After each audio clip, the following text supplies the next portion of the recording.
Good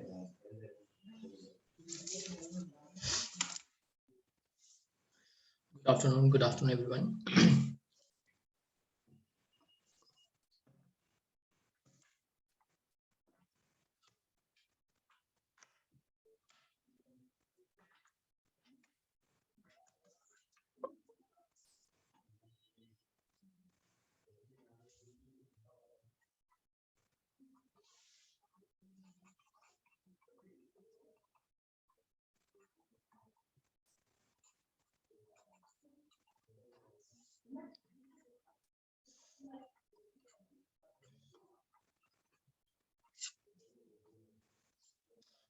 Okay, so in last class we were understanding reversible and irreversible process.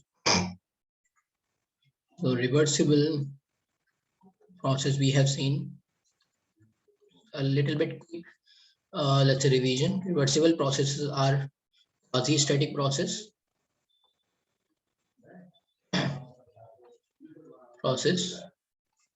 and these are going to be, and I will take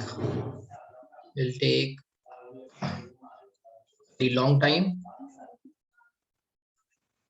to get completed. And if we are going to talk about 100% ideal reversible process, then it will take infinite time to get completed. PV graph, reversible process is represented by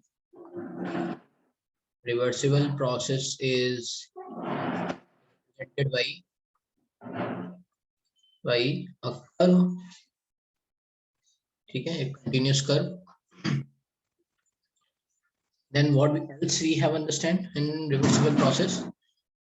System is always in thermodynamic equilibrium.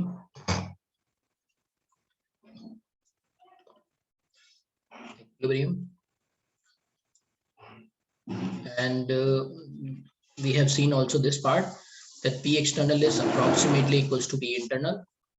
Okay, or you can say P external is equals to P internal plus dP delta P dP, and dP is tending to 0. तो ये दो summarise कर सकते हैं, ठीक है. It is going to be reversible. Reaction can be reverted का मतलब होता है कि आप वापस से आप A से B गए, है ना. क्या आप B से A आ सकते हो? ये रिवर्सिबल नहीं है. यहाँ पे आप A से B जिस पाथ से गए आप उसी पाथ से वापस आ रहे हो, दैट इज रिवर्सिबल. ठीक है. जिस पाथ से जिन मतलब गलियों से गुजर के आप लोग गए, उसी गली से वापस आ रहे हो, देन इट इज रिवर्सिबल. ठीक है. रिवर्सिबल का मतलब ये नहीं है कि A से B गए और B से A अगर हम पहुंच गए तो ये रिवर्सिबल हो गई. ये हो गया cycle. Are you getting this point? A से B गए, B से A हो गए, तो ये एक हो गई साइकिल.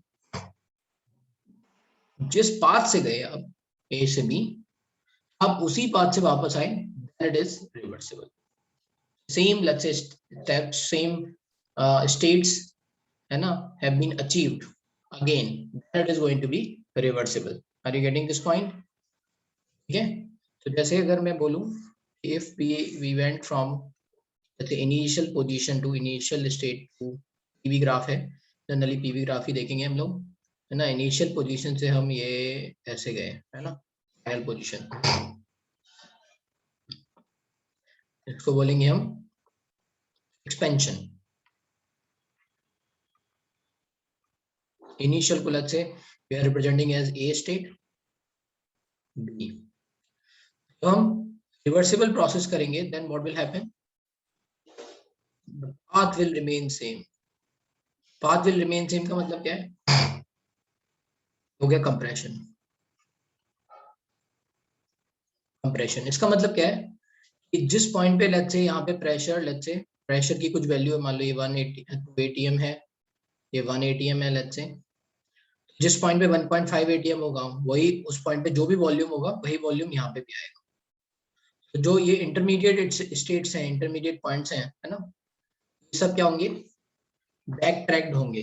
रिपीटेडली हम सेम मतलब पोजीशंस मिलेंगी सिस्टम की। अभी इसमें किसी को कोई प्रॉब्लम?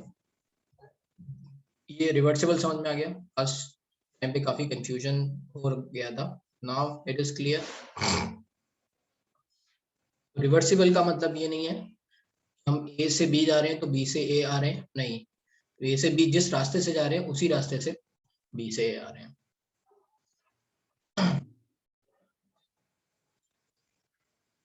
ठीक है, तो ये हो गया हमारा रिवर्सिबल प्रोसेस। ये रिवर्सिबल प्रोसेस की कुछ थ्योरी हो गई।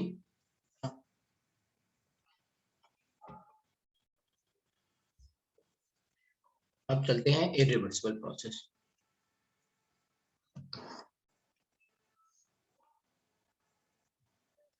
इरिवर्सिबल प्रोसेस के बारे में हमने क्या पढ़ लिया था, व्हाट वी हैव डन? हाँ बोलते जाओ, अपने डाउट भेज दो। irreversible process, so we are going to say all natural, let's say again some points दोबारा से लिख ले रहे हैं, all natural spontaneous, है ना, process are irreversible। ठीक है, हाँ you can send your doubt, है ना, अभी हाथ नहीं आपके उठा रहे हैं ना, you can send your doubt। irreversible process, all natural processes are irreversible, है ना, it takes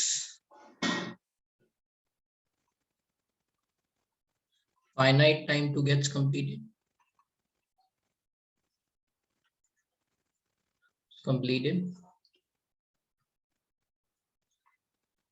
system is not always at thermodynamic equilibrium,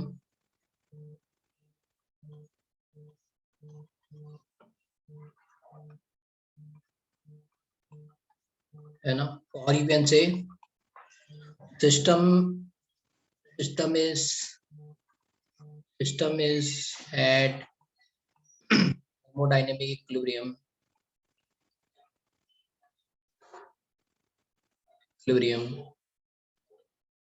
at few points,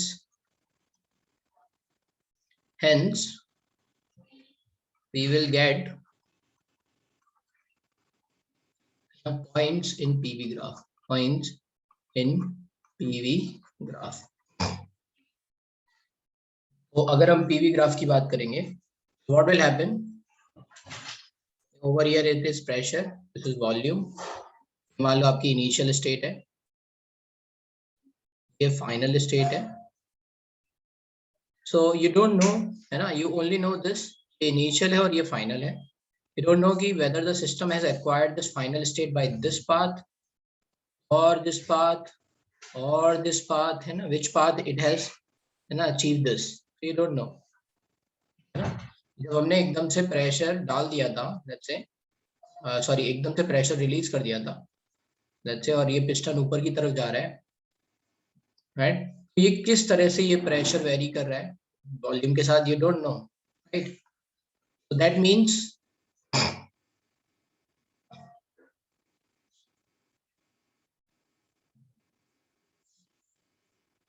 reversible का मतलब क्या है, मैंने यही तो बोला, रिवर्स, पहले तो रिवर्सिबल इरिवर्सिबल में कंफ्यूज मत हो, फिर से मैं बता रहा हूँ, ए से बी जा रहे हो आप, बी से ए जाना ये रिवर्सिबल नहीं है, हाँ, है ना, मतलब ये रिवर्सिबल इरिवर्सिबल इस तरह से नहीं है, that is going to called a cycle, आप एक से बी गए फिर बी से ए चले गए, तो ये एक साइकिल कंप्लीट हो गई, राइट।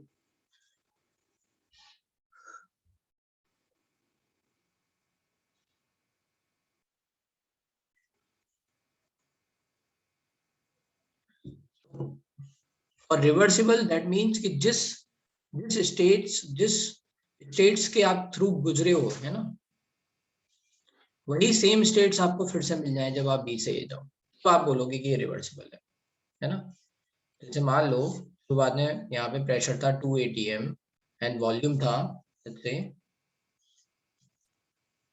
ये पी है ये वी है, मान लो वॉल्यूम था 10 लीटर एंड प्रेशर था 2 atm,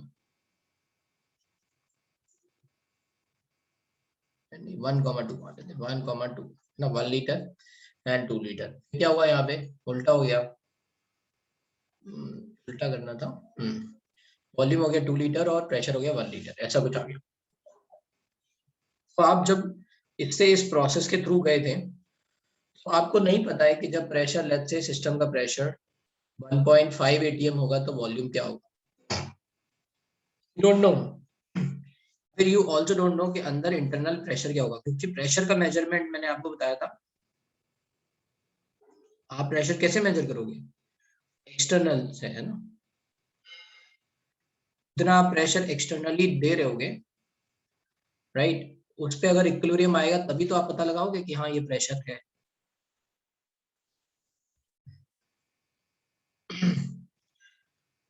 ये ना, जैसे मान लो गैस सिलेंडर है, गैस सिलेंडर में प्रेशर कैसे मेजर करते हैं, इतना प्रेशर है ना। किसी, मान लो एक आपने नया सिलेंडर लिया, राइट, और उसमें मान लो शुरुआत में प्रेशर था कुछ, प्रेशर का मान लो एक्स वैल्यू थी, आफ्टर सर्टेन टाइम आपको प्रेशर मेजर करना है, आप कैसे मेजर करोगे, उसमें एक इंस्ट्रूमेंट लगाओगे जो प्रेशर मेजर करेगा, राइट, मैनोमीटर टाइप कुछ, राइट, और उससे जो प्रेशर, ये वाली गैस जितना प्रेशर डाल रही होगी अगर उतना ही ये इधर प्रेशर डलेगा, है ना, ये equilibrium, you are going to find the equilibrium, है ना।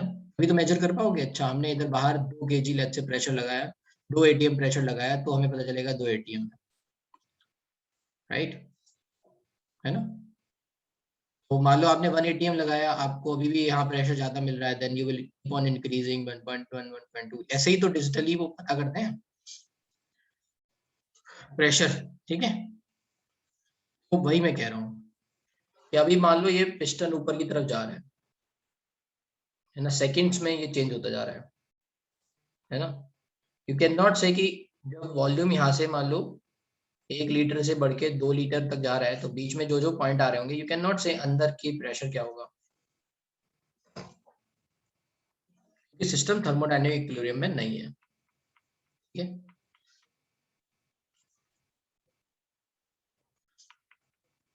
उल्टा, जैसे लेट्स इमेजिन के आपको ये तो पता है कि प्रेशर यहाँ से 2 atm से धीरे धीरे घट के 1 atm तक जा रहा है, राइट। यू हैव इमेजिनेशन कि यार अच्छा ठीक है, किसी ना किसी पॉइंट ऑफ टाइम पे 1.9 atm होगा, 1.8 atm होगा, 1.7 atm होगा, but you can not be sure कि किस पॉइंट पे होगा 1.9।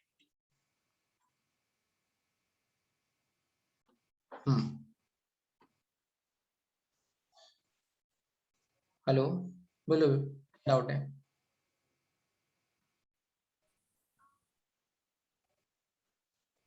हेलो, हाँ, हाँ, पोस्ट वाला ग्राफ एक्सप्लेन करो ना, वो इनिशियल और फाइनल वाला, मैं ईवी वाला। इनिशियल और फाइनल ये वाला ग्राफ, हाँ, ये वाला। तो मैं बोल रहा हूँ ना, मुझे नहीं पता है, मुझे नहीं पता, मुझे ये पता है कि यहाँ प्रेशर 2 atm था, यहाँ मुझे ये पता है कि प्रेशर 1 atm है। हाँ, मुझे पता नहीं उसने क्या हाँ, पाथ लिया है। लेकिन लेट्स से मैं कह रहा हूँ कि जब ये प्रेशर 1.5 atm होगा, है ना, लेट्स से ये लाइन हो गई 1.5 atm की, वॉल्यूम यहाँ होगा, यहाँ होगा, यहाँ होगा, वी कैन नॉट से, हाँ, गॉट तो इट नहीं कह सर। सकते। अच्छा, इसमें भी मैं बात बता देता हूँ, नहीं कह सकते क्योंकि यूनिफॉर्मली प्रेशर डिस्ट्रीब्यूटेड नहीं है, हम तो किस पॉइंट पे, किस वाली वॉल पे देख रहे हैं, कितना हाँ, प्रेशर लग रहा है, राइट, यस।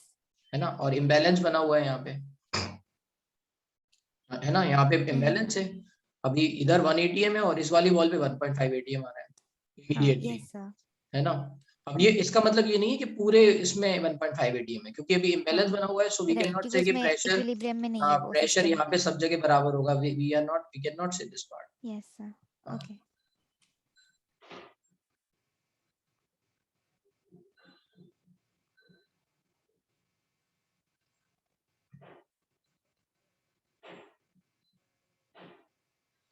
तो ओके, तो जो अब कहने वाली बात है वो यही है, रिवर्सिबल और इरिवर्सिबल में केवल इतना डिफरेंस है कि हम ए से बी जा रहे हैं, तो जिस पाथ के थ्रू हम ए से बी गए, बी से ए जब जाएंगे तो वो सेम पाथ हम we are going to back track, that is reversible. और इरिवर्सिबल में जब ऐसा होगा तो वी कैन नॉट से, है ना, हम सेम पाथ से ही जाएंगे, so we don't know, right. इसलिए वो हमें क्यों नहीं पता है, क्योंकि सिस्टम थर्मोडायनेमिक इक्विलिब्रियम में नहीं है। यहाँ तो क्या है, सिस्टम हर पॉइंट पे थर्मोडायनेमिक इक्विलिब्रियम में है ना। हमें पता है अगर ए से बी जा रहे हैं इस पाथ से, तो बी से ए जाएंगे तो इसी पाथ से जाएंगे ना, क्योंकि ये पाथ डिफाइंड है।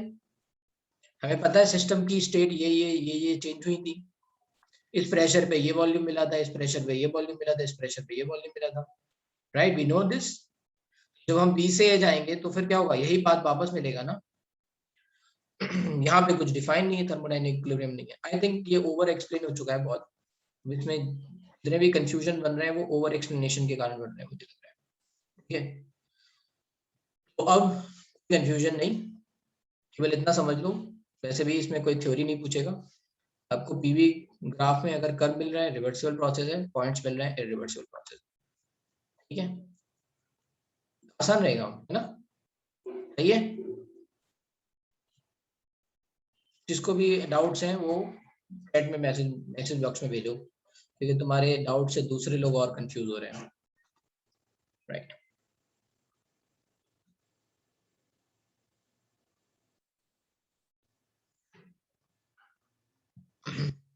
ठीक है, चलो ये फिर ये लिख लो, है ना, irreversible process.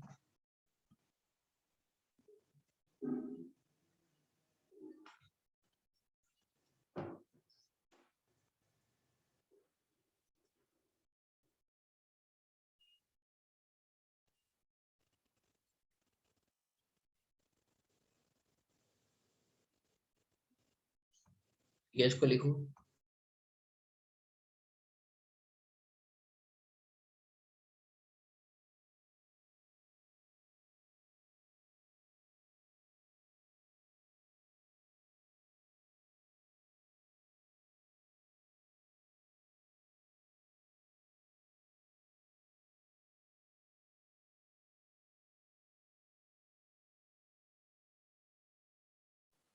Sir reversible reactions में हमें पॉइंट्स पीवी ग्राफ में नहीं मिलते बिकॉज इनफाइनाइट पॉइंट्स होता है, राइट?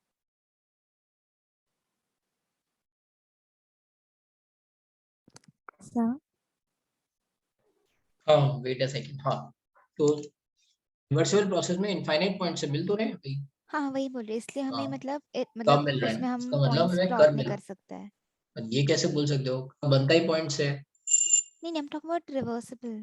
हाँ रिवर्सिबल में भाई ये कर्व बन रहा है तो पॉइंट से बन रहा है ना। How you are drawing the curve, आपने ग्राफ ड्रॉ किए ना, तो आप हाँ क्या करते हो, आप पॉइंट ड्रॉ करते हो, तभी तो आप कहते हो कि ये ग्राफ ऐसे फॉलो होगा। अच्छा, हाउ कैन यू से दिस कि हमें पॉइंट नहीं मिल रहे हैं, कैन बट से कि वहाँ सारे पे पॉइंट्स नहीं मिल सकते ना। सारे पॉइंट्स मिल सकते हैं भाई। आपके अच्छा। ऑब्जर्वेशन होने चाहिए, आप करो ऑब्जर्वेशन, ऐसे ही मिलेंगे, आप सारे पॉइंट्स मिलेंगे। Hmm, okay got it sir.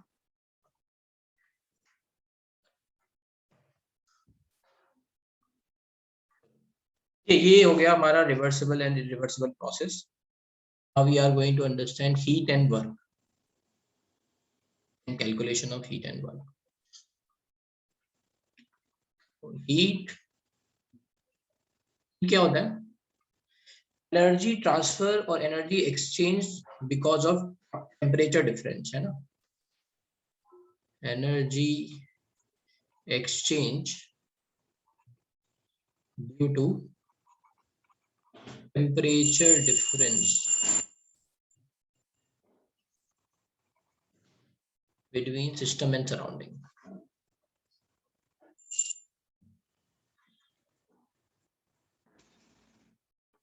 ठीक है, वो हीट लाई जाएगी, क्यू से रिप्रेजेंट करते हैं इसको।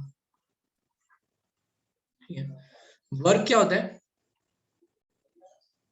W, that is non temperature difference, मतलब जो भी एनर्जी एक्सचेंज हो रहा है वो टेम्परेचर के कारण ना हो। ठीक है, और you can say energy, any energy exchange is not heat is work, है ना, any energy exchange which is not heat that is, which is not heat, that is work. बड़ा आसान है. अब हम की कैलकुलेशन के बारे में सोचते हैं.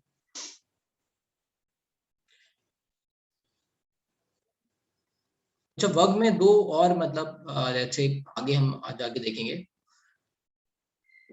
क्यों लिखा है बस, ठीक है. दो हम बातें और समझेंगे, राइट. वर्क में एक होता है नॉन एक्सपेंशन वर्क और एक्सपेंशन वर्क. ठीक है. तो that is expansion work, expansion compression work.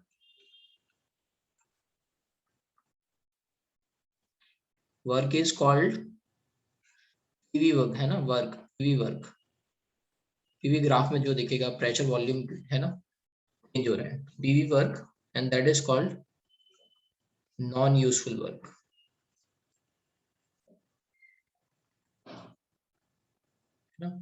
Expansion compression work and non-expansion compression work.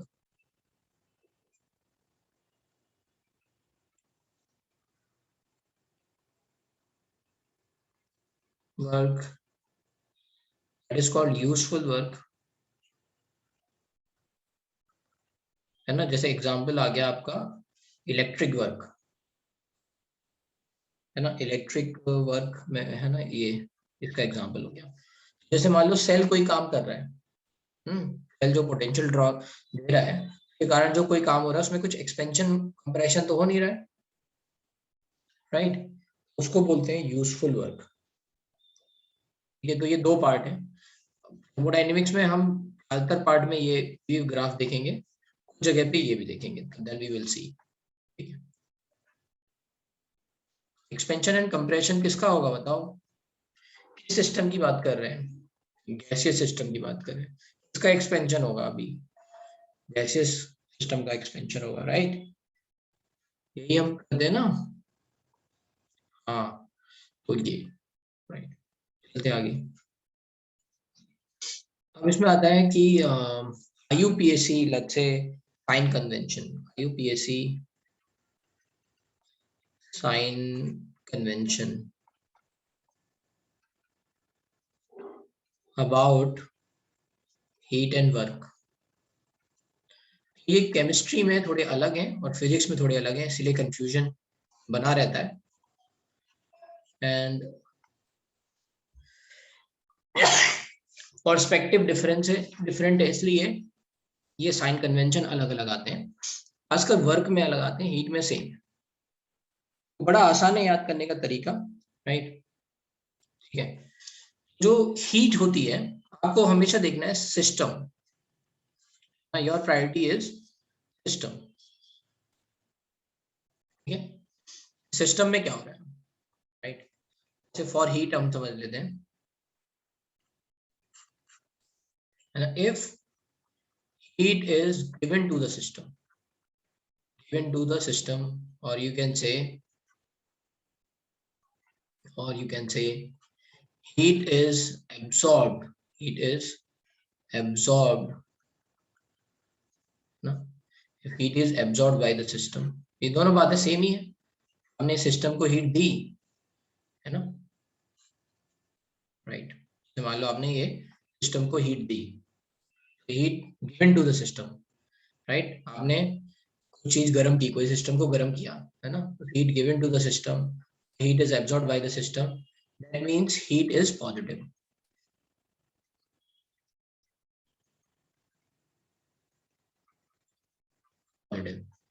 ये यूपीएससी साइन कन्वेंशन में याद रहेगा ये बात. Let's say case 1,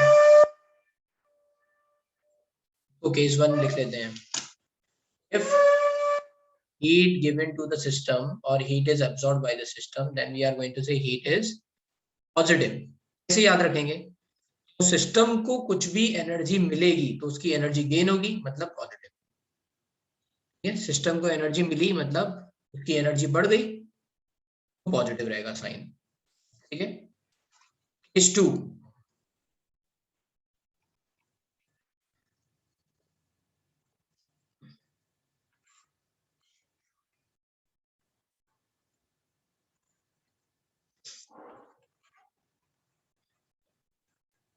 right. if heat is emitted, है ना, और ejected जो भी है by the system, है ना, सिस्टम जो है वो हीट बाहर निकाल रहा है, सराउंडिंग को दे रहा है, तो क्या हो जाएगा, हीट इज नेगेटिव,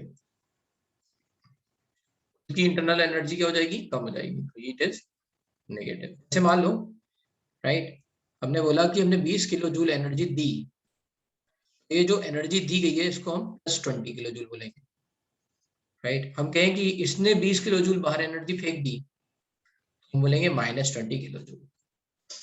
इतनी बात समझ में आ रही है?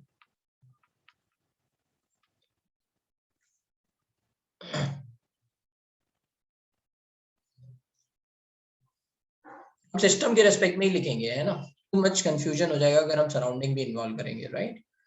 तो just understand with the, let's say according to system, system को एनर्जी मिली पॉजिटिव, सिस्टम से एनर्जी चली गई नेगेटिव।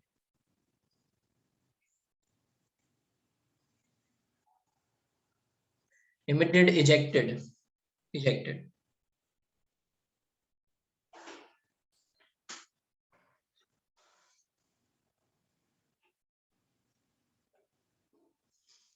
अब समझते हैं वर्क के बारे में।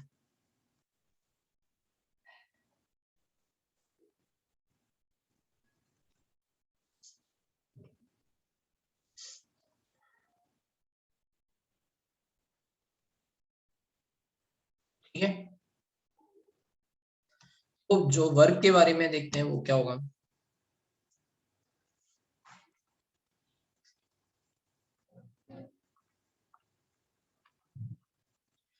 वर्क में भी यही है, अगर मान लो ये एक सिस्टम है, ठीक है, और सिस्टम ने वर्क किया, सिस्टम ने वर्क कैसे किया होगा, है ना, ये ऊपर की तरफ ऐसे जा रहा होगा, expansion. If work is done by the system,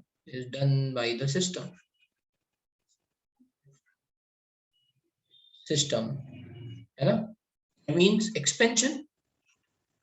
अगर हम टीवी ग्राफ की बात कर रहे हैं, दैट मीन सिस्टम ने वर्क किया, है ना, वर्क, सिस्टम वर्क कैसे करेगा, है ना, एक्सपेंशन, ये आगे की तरफ बढ़ेगा, राइट। जैसे मान लो तुम सोचो कि तुम सिस्टम हो और तुम अगर मान लो काम करोगे, बताओ तुम्हारी इंटरनल एनर्जी कम हो जाएगी या बढ़ जाएगी, कम हो जाएगी या बढ़ जाएगी, कम हो जाएगी, राइट। तो वर्क क्या आ जाएगा, नेगेटिव, ठीक है। इसमें केस 1, वर्क इज नेगेटिव, ठीक है। Case 2, if work is done on the system, उल्टा, it means compression, है ना, if work is done on the system, that means work is positive, है ना, इस पे वर्क हो रहा है, इसका मतलब क्या है कि वर्क पॉजिटिव हो जाए, ठीक है, याद रहेगा, बड़ा आसान है।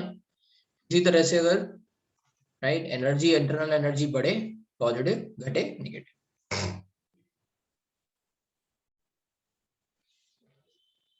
ठीक है।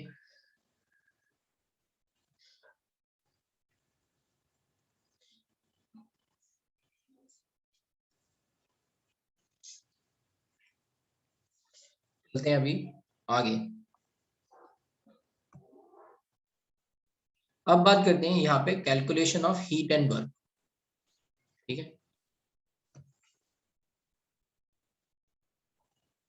तो calculation of heat,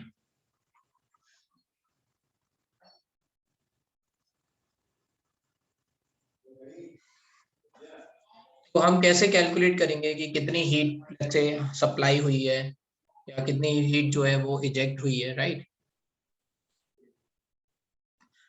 that is IUPAC is standard ना, यूपीएससी इसलिए लिखा है ताकि स्टैंडर्ड रहे, हम लोग यही माने कि भाई इसी तरह से चलना है ना, अपने अपने कन्वेंशन ना लेके आए। तो फिजिक्स में क्या होता है, just one second, wait wait one second.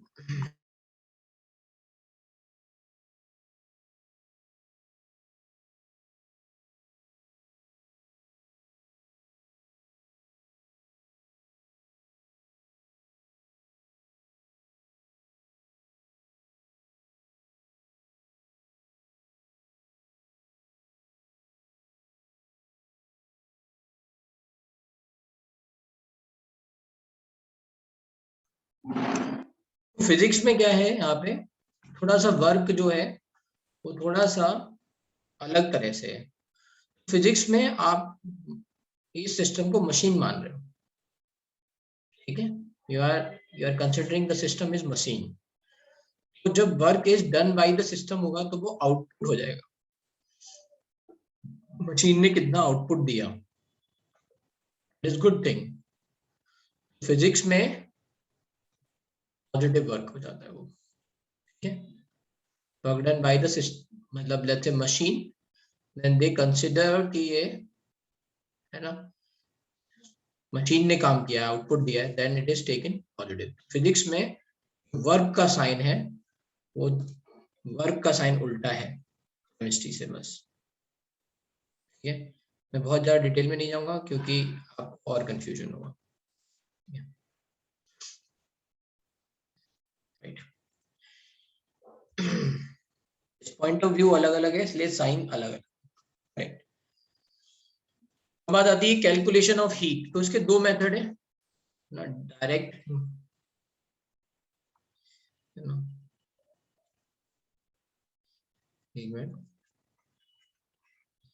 it can be calculated directly through heat capacities, है ना, through heat capacity, or heat can be calculated indirectly through first law of thermodynamics, through first law of thermodynamics, जिसको हम थोड़ी देर में पढ़ेंगे,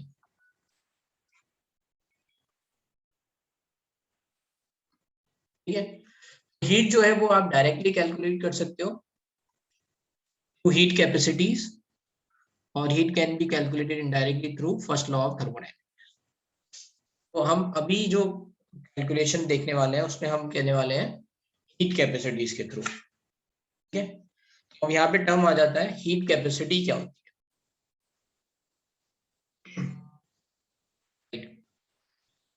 पता heat capacity सुना है, मतलब क्वेश्चन में अगर हीट कैपेसिटी दे रखा होगा तो आप समझ जाओगे हीट इस तरह से कैलकुलेट करनी है हीट कैपेसिटी से।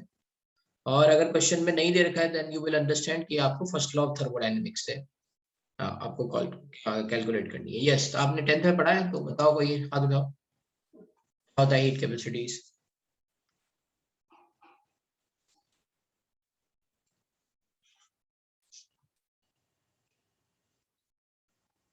Yes, yes, correct, Ayush. Amount of energy that we require to raise temperature of a specific substance by 1 degree, right? Correct, बस यही है। So we are going to see, इसमें हम लिख लेते हैं total heat capacity,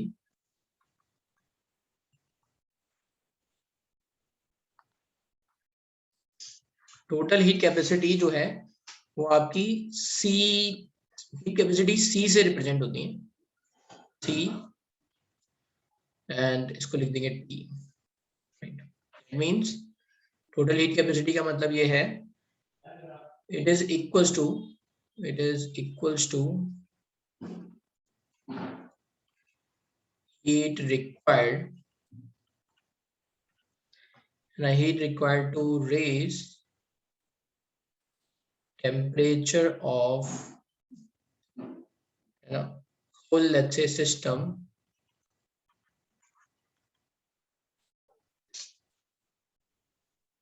by 1 degree Celsius, by 1 degree Celsius, ठीक है।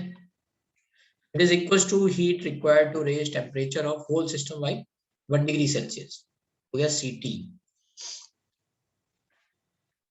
की यूनिट क्या होगी, how we are going to identify, इसकी यूनिट होगी, right, either it could be kilo joule, है ना, 1 डिग्री सेल्सियस,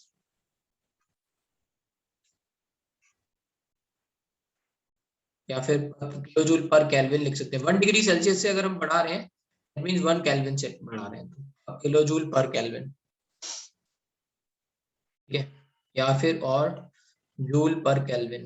आपको कैसे पता चलेगा कि आपको टोटल हीट कैपेसिटी दे रखी है, just by checking the unit of, है ना, that information। अगर जूल पर केल्विन दे रखा है ना, किलो जूल पर केल्विन दे रखा है, और कैलोरी में दे रखा है ना, कैलोरी, किलो कैलोरी पर केल्विन और कैलोरी पर केल्विन, आप समझ जाओगे ये टोटल हीट कैपेसिटी रखी है।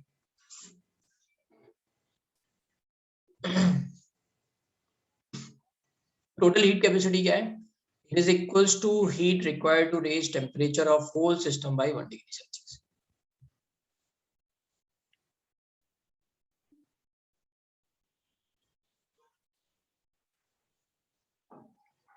Hence we can write, वही पूरे सिस्टम का 1 डिग्री टेम्परेचर अगर हमें बढ़ाना है तो हमें कितनी हीट देनी पड़ेगी, CT के बराबर, और ये CT इंफॉर्मेशन क्वेश्चन में गिवन है, राइट। तो आपको बोला गया कि मान लो सिस्टम का टेम्परेचर हमने 10 डिग्री बढ़ा दिया, अब क्या करोगे, आपको CT गिवन है, we are going to write delta T, कितना टेम्परेचर बढ़ा है, you can calculate Q value, है ना। Q is nothing but Q is nothing but CT delta T, or you can say CT delta T, बस Q आ गया।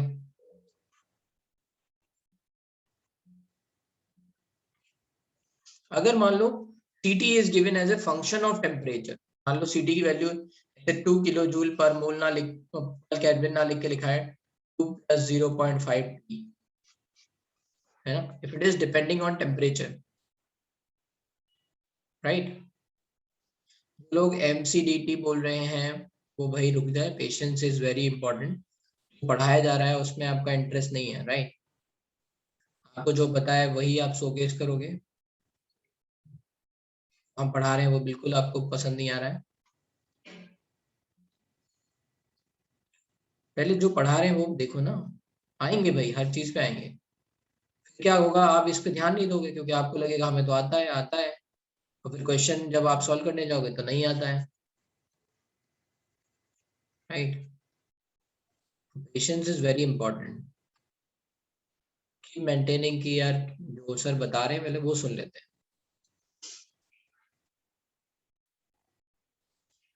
So if, you know, CT is a function of temperature, फिर हम क्या लिखेंगे, we are going to write Q is nothing but integration of CT dt, जो भी temperature होगा T1 से लेके T2 वो हम लिख देंगे यहाँ पे, ठीक है।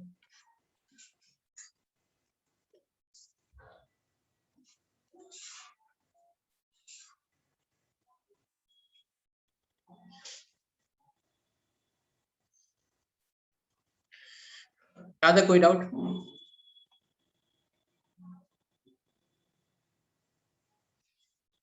हाँ, इसमें फिक्स होगा, इसमें लिमिट दे रखी होगी T1 से लेके T2 तक, the limit would have been given कि किस टेम्परेचर से किस टेम्परेचर तक।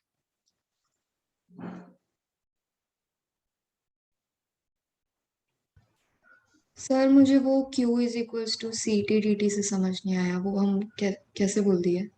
देखो मैंने ये बोला, ये कोई सिस्टम है, इसकी हीट कैपेसिटी लेट्स से मैंने दे लिखा है 2 किलो जूल पर केल्विन है, राइट।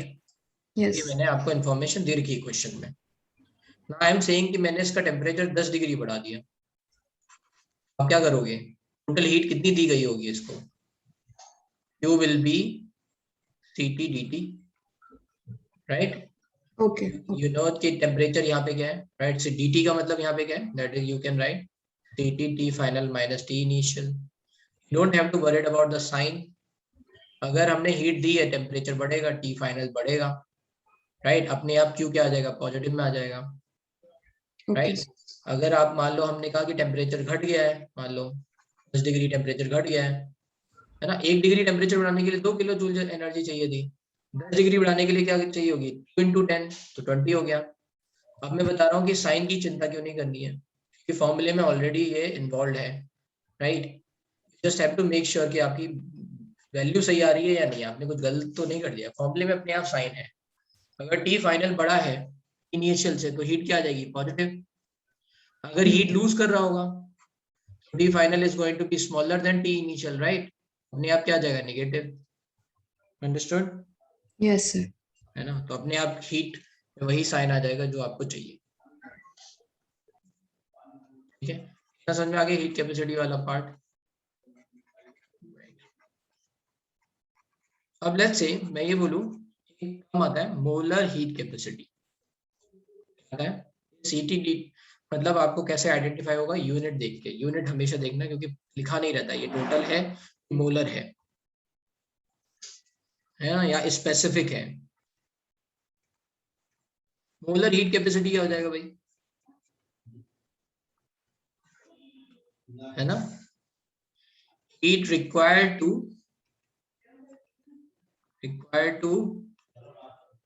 रेज, है ना, temperature of 1 mole substance by 1 degree. तो होल सिस्टम की बात नहीं हो रही है, किसकी बात हो रही है, 1 मोल सब्सटेंस की बात हो रही है, right. Molar heat capacity is going to be, बताओ, इंटेंसिव और extensive property. Molar heat capacity is going to be intensive और extensive.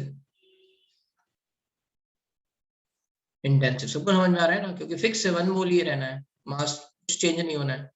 And total heat capacity is extensive property, it will depend कि कितना मास पड़ा है, कितने मोल्स है, right. ठीक है, तो molar heat capacity is heat required to raise temperature of 1 mole substance by 1 degree Celsius। अब यहाँ पे Q क्या हो जाएगा, तो हो जाएगा NC डेल्टा T, इसको भी C से रिप्रेजेंट करते हैं ना, हीट कैपेसिटी इसको C से रिप्रेजेंट करते हैं, राइट। टोटल है तो CT, नॉर्मल है तो C। हाँ, इस चैप्टर में शुरुआत में पहले थ्योरी ज्यादा है, फिर न्यूमेरिकल। पहले आपको ये सब नए टर्म है ना, ये क्या होता है क्या होता है ये समझाना पड़ेगा ना, then only we can ask कि भाई फॉर्मूला लगाओ, राइट। इमेजिनेशन बनाना जरूरी है, केवल फॉर्मूला समझा देंगे तो आप रिलेट नहीं कर पाओगे। ये तो कई जगह स्किप ही कर देते हैं, बताते थोड़ी ना इतना डिटेल में। ये हमारा तीसरा लेक्चर चल रहा है थ्योरी बढ़ाते बढ़ाते। आप लोग अगर हमें पढ़ाना होगा तो हम तो उड़ा देंगे ये सब सीधे सीधे फॉर्मूला लिखेंगे।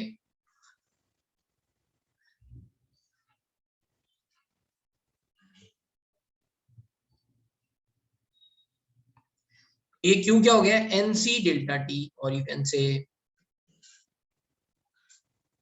और Q is equals to NC dt, ठीक है, आपका आ गया NC dt, है ना। और फिर इंटीग्रेशन डाल दोगे, है ना, if है ना C is a function of temperature, तो क्या हो जाएगा, Q is nothing but integration NC। आप इसको वैसे इंटीग्रेशन में भी लिख सकते हो, अगर मान लो फंक्शन ऑफ टेम्परेचर नहीं है तो भी ये NC क्या हो जाएगा, बाहर आ जाएगा। dt का इंटीग्रेशन क्या होता है ना। तो if it is not a function of temperature then also you can write, right।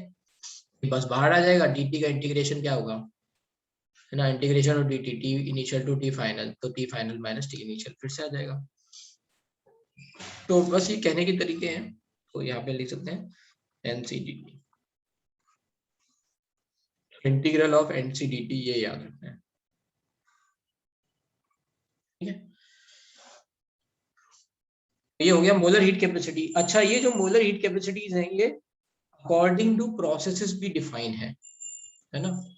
Let's say for isothermal process,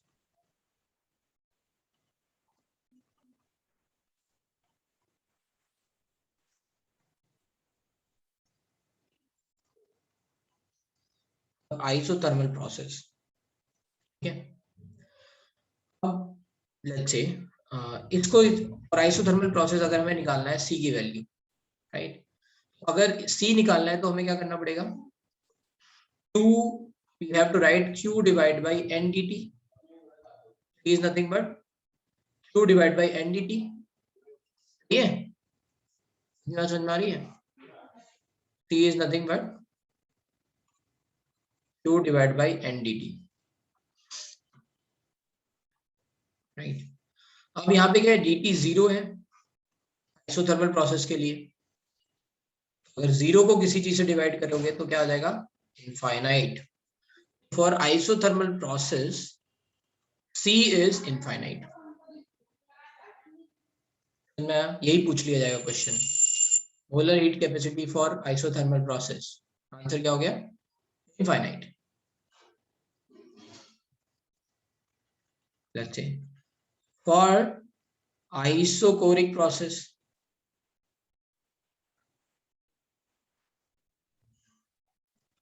isocoric process C is nothing but CV. It is represented as CV. C की value क्या आती है, CV. V अगर यहाँ subscript लिखा हुआ है इसका मतलब ये कांस्टेंट वॉल्यूम है CV. और isobaric process C is nothing but CP.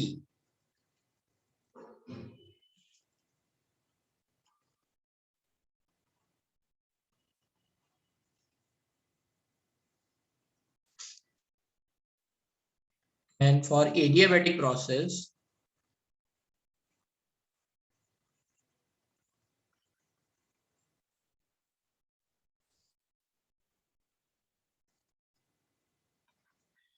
for adiabatic process again we are going to write Q and dt. Q की वैल्यू 0 है, राइट, सो 0. ठीक है, तो अलग अलग प्रोसेस के लिए हमें मोलर हीट कैपेसिटीज मिल गई. आइसोथर्मल के लिए इनफाइनाइट, आइसोकोरिक के लिए CV, आइसोबारिक के लिए CP एंड एडियाबैटिक के लिए 0. आप ये सोच रहे होगे कि यहाँ पे हमने ये Q divide by N dt क्यों नहीं लिखा, राइट, है ना, यहाँ पे क्योंकि यहाँ पे हमें, है ना, Q की वैल्यू आपको लिखनी पड़ती. Right now we can not explain कि ये क्या आएगा, है ना, फर्स्ट लॉ ऑफ थर्मोडायनेमिक्स लगाना पड़ेगा यहाँ पे. अगर आप चाहो तो आप यहाँ पे एक बात लिख सकते हो, you can write delta E equals to NCV dt, आगे हम समझाएंगे, and delta H is nothing but NCP dt. ये लिख लो, अभी आगे समझाएंगे. PV is constant volume, CP is constant pressure. Just write this value. Delta E is nothing but NCV dt and delta H is nothing but NCP dt. आगे बताएंगे. Hello, हाँ बोलो बेटा. So when we talk about total heat capacity, we're not going to raise the temperature of an indefinite amount. We are going to raise it by mole, right? Only 1 mole of a substance we are going to use the heat capacity for. So what is the difference between total heat capacity and Total heat capacity will be equals to molar heat And capacity. molar अगर heat आपका system, if you are saying the system itself is 1 mole, क्या हो जाएगा? Total heat capacity is going to be equals to molar heat capacity. What is the relation you can find? Let's say, if you want to find the relation between total heat capacity and molar heat capacity, then the relation is nothing but Ct equals to N dot C. इतने number of moles होंगे into C, 1 मोल की heat capacity. अगर आपका system ही 1 मोल है तो Ct equals to C. Okay. But sir, I was asking, हम लोग total heat capacity ऐसे कुछ भी amount का we cannot increase. We have to take a certain amount, certain moles, right? अरे कोई भी सिस्टम है तो उसमें सर्टेन मोल्स तो होंगे ही ना. If you are defining a system, whether you will define N or not. तो सर स्टैंडर्ड लेना पड़ेगा कि कोई भी n का वैल्यू ले सकते हैं. अगर आप मोलर हीट कैपेसिटी ले रहे हो, राइट, N की वैल्यू तो 1 है ही. अब अगर आपने पूरा टोटल लेट से ले लिया है, क्वेश्चन में उन्होंने ऑलरेडी जितना भी है ना, जितना भी मोल्स है उसके हिसाब से टोटल ऑलरेडी गिवन है क्वेश्चन में. Yes. And then you don't have to think about कि कितना है इसमें present. They have already given in the question. कोई सिस्टम है, let's say they are not defining that time. Question में फिर क्या है, वो सिस्टम को डिफाइन नहीं करेंगे, वो बस ये कहेंगे एक सिस्टम है और उसकी टोटल हीट कैपेसिटी इतनी है, नाउ कैलकुलेट, है ना, हीट बताओ, you can directly say CT delta D. Yes, got it. कि यूनिट क्या होगी मोलर हीट कैपेसिटी की, मैंने यूनिट नहीं लिखी, right, what is the unit, how you are going to identify कि ये मोलर हीट कैपेसिटी है ना, यूनिट लिख लेते हैं, unit is going to be, है ना, जूल पर मोल केल्विन, कैलोरी पर मोल केल्विन,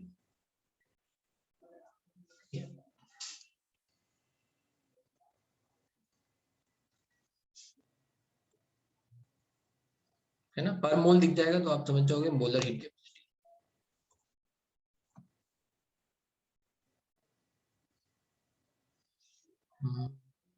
हाँ बोलो। और मुझे वो c is equals to infinite आया और c इज इक्वल्स टू 0 आया, मतलब उसका मीनिंग क्या हुआ कि वो ये जैसे जब c। कोई प्रोसेस आपकी आइसोथर्मल प्रोसेस है, प्रोसेस के हिसाब से हीट कैपेसिटी चेंज हो रही है ना, तो अगर प्रोसेस आपकी आइसोथर्मल प्रोसेस है तो C की वैल्यू इनफाइनाइट आई।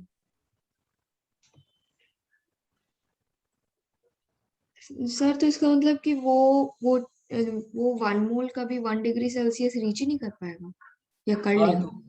हाँ, नहीं कर पाएगा, राइट, मतलब यहाँ पे कैसे हम बता ही नहीं सकते हीट कैपेसिटी के हिसाब से, आइसोथर्मल के लिए नहीं बता सकते क्योंकि वैल्यू फिर हमें आइसोथर्मल हीट कैपेसिटी के हिसाब से नहीं निकाल सकते, और c इज इक्वल्स टू क्योंकि 0। वैल्यू फिर कैसे निकालेंगे, मेरी बात समझो, आपका ऑब्जेक्टिव क्या है, क्यों निकालना, ऑब्जेक्टिव आपका क्या था, क्यों निकालना है, क्यों निकालने के लिए फिर ये समझाने लग गए कि बताओ ये टर्म क्या है, टोटल हीट कैपेसिटी क्या है।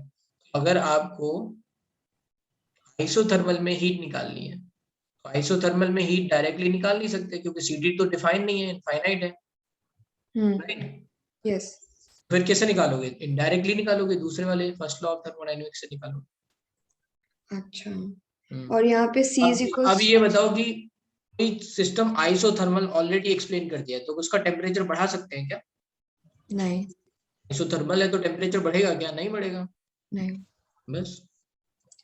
और जहाँ c इज इक्वल्स टू 0 आया वो वहां पे भी ऐसा ही है, वहां पे भी हम डायरेक्ट क्यू की वैल्यू तो वहां 0 ही है, खैर वहां पे हमें क्यू की वैल्यू के लिए कुछ करना ही नहीं है, एडियाबैटिक प्रोसेस है, Q is 0। Okay, okay sir.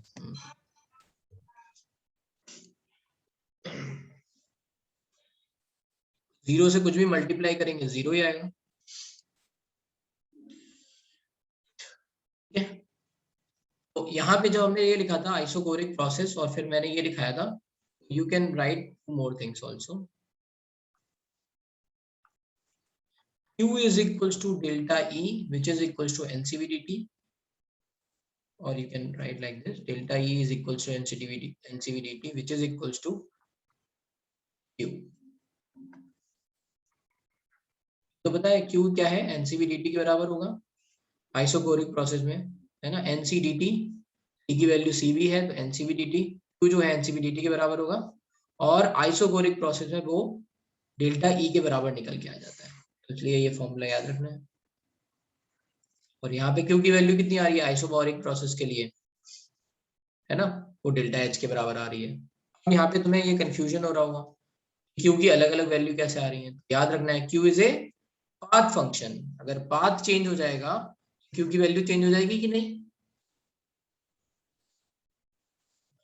Right, भाई ये इतना समझ में आ रहा है, Q is a path function, अलग अलग वैल्यू आ रही है ना, Q की वैल्यूज अलग अलग आ रही है, पाथ फंक्शन है। आइसोथर्मल प्रोसेस के लिए Q की वैल्यू अलग होगी, बारिक के लिए अलग होगी, बारिक के लिए अलग होगी, एडियाबैटिक के लिए अलग होगी, अलग अलग पाथ है, अलग अलग वैल्यू आ रही है। अच्छा बताओ डेल्टा E की वैल्यू भी अलग अलग होगी क्या, मतलब इंटरनल एनर्जी या एंथैल्पी की वैल्यू अलग अलग होगी, आंसर है नहीं, डेल्टा E इंटरनल एनर्जी जो है वो स्टेट फंक्शन है, वो स्टेट फंक्शन है, राइट, उसको फर्क ही नहीं पड़ता कौन से पाथ से आ रहा है। अगर मान लो ए से बी के बीच में आपको CV डिफाइन कर दिया है, आप डायरेक्टली डेल्टा ई लिख सकते हो NCV dt। क्यों? क्योंकि ये पाथ फंक्शन है, सॉरी स्टेट फंक्शन है, it is not a path function. आपको ये फर्क ही नहीं पड़ता कि ये इस वाले पाथ से आया कि इस वाले पाथ से आया कि इस वाले पाथ से आया, इस वाले पाथ से बी पे आया, डजंट मैटर, स्टेट फंक्शन है, does not depends on path. E की वैल्यू क्या हो जाएगी है ना, डेल्टा ई की वैल्यू NCV dt, इसीलिए फॉर्मूला याद रखना पड़ेगा। आगे बताएंगे, ये फर्स्ट लॉ बताएंगे ना, तब ये कैलकुलेशन आ जाएगी, डेल्टा ई की वैल्यू ऐसे NCV dt आई।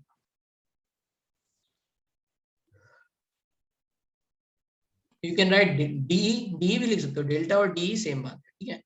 DH, ये डेल्टा DH, जब हमारा मन होगा तो हम डेल्टा लिख लेंगे, जब हमारा मन होगा डी लिख लेंगे, डजंट मैटर, है ना। इसी तरह से enthalpy is a state function, इसकी वैल्यू हमेशा क्या रहेगी, NCP dt ही रहेगी।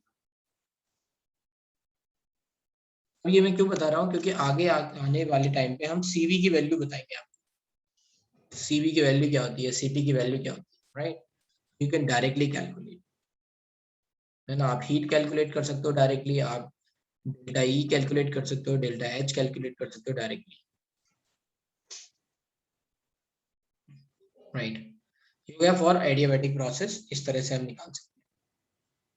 अच्छा, इसमें एक और बात बिफोर वी आर मूविंग, अगर कोई मुझसे कहता है ना, heat molar heat capacity is state function और पाथ फंक्शन, बताओ भाई, मोलर हीट कैपेसिटी इज,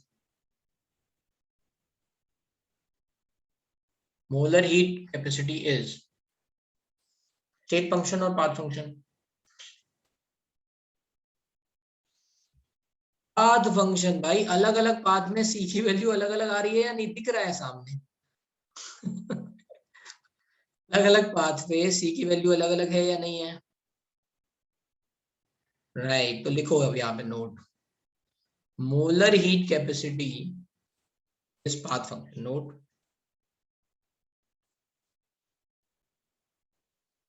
अब तुम्हें घुमा देंगे थोड़ी देर में। Molar heat capacity C is path function। बताओ CP and CV are path function और state function?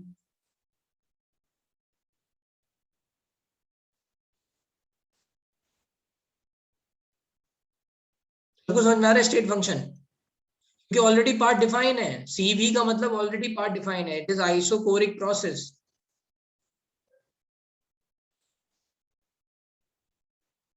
That does not depends on path, है ना, ऑलरेडी पाथ एक ही है, एक ही पाथ फिक्स है, but that it is going to be state function,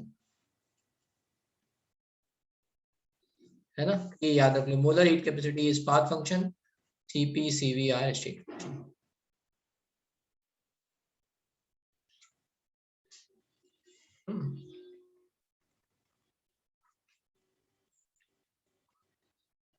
total heat capacity, capacity is extensive property, extensive function property। molar heat capacity is intensive property। ये थोड़ा सा घुमा हुआ यहाँ पे स्टेटमेंट है दोनों, राइट। तो इसके लिए ये आपकी क्लैरिटी बननी चाहिए, आगे एनी डाउट, समझ में आया यहाँ तक, correct. Let's say will take a poll, कितने लोगों को पूरा अभी समझ में आ गया, मैं सब समझ में आ रहा है, थर्मोडायनेमिक्स अभी तक जितना पढ़ाया समझ में आ रहा है।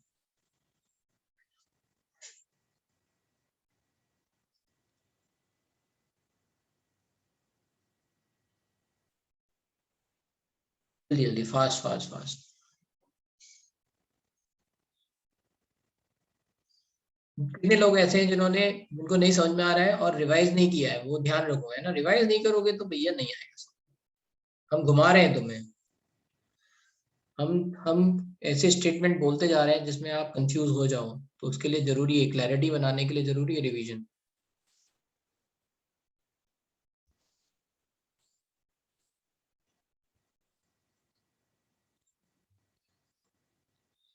ठीक है, लगभग काफी लोगों ने पोल कर दिए हैं। Just going to end this poll. Approximately 86% लोगों के आंसर आ गए कि उन्हें आ रहा है समझ में, एंड 14% आर देयर इनको नहीं आ रहा है। रिवाइज करना है, ठीक है, और नहीं आ रहा है समझ में तो पूछो भाई, हमको नहीं पता है कि किसको नहीं आ रहा है समझ में।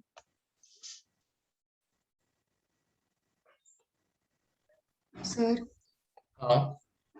सर वो c इज इक्वल्स टू 0 जहाँ पे आया, हम्म। वो उसका मतलब हुआ कि वो 1 मोल जो है वो हीट 1 डिग्री सेल्सियस पे, वो कौन से टेम्परेचर पे आएगा? 0 डिग्री सेल्सियस पे? मान लो कोई आएगा। सिस्टम, एक बात बताओ, कोई सिस्टम जो है वो आइसोलेटेड है ना, हम्म। आइसोलेटेड सिस्टम है, इसमें जो टेम्परेचर रेज होगा वो क्या हीट के कारण टेम्परेचर रेज होगा? नहीं। नहीं ना, क्योंकि हीट एक्सचेंज तो हो ही नहीं सकती। हाँ। Heat given to the system क्या हो गई? जीरो ना। हम्म। हीट कैपेसिटी की वैल्यू क्या हो गई? जीरो। यस। जो भी टेम्परेचर रेज होगा वो तो वर्क के कारण रेज होगा ना, you can not exchange heat हाँ। आइसोलेटेड। तो आपको देखना है एडियाबैटिक का मतलब क्या है ना, केवल केवल यहाँ पे मत अटक जाओ। सी द बैकग्राउंड, ये क्या है, इसीलिए पूरा समझाया ना एडियाबैटिक क्या है, ये सब क्या है। पर ये तो आइडियल सिस्टम नहीं हुआ। तब मतलब मतलब आइडियल गैस के लिए ही बात हो रही है, और कौन सी किसकी बात हो रही है? हाँ। Okay sir.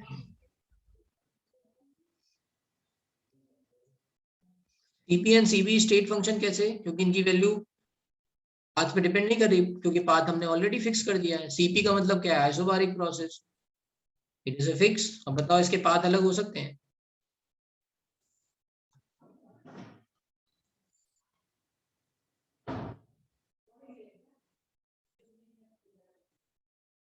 ना, you have already mention CP CV.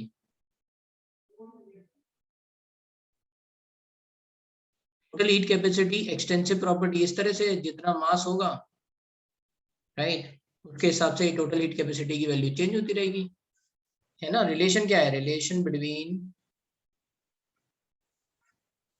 है ना, टोटल हीट कैपेसिटी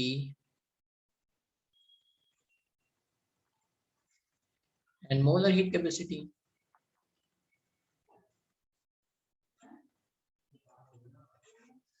तो Q इक्वल्स टू क्या था? CT dt, it is equals to NC dt, and CT is nothing but NC। बताओ CT की वैल्यू अमाउंट चेंज करने पे चेंज होगी या नहीं होगी? सूरज,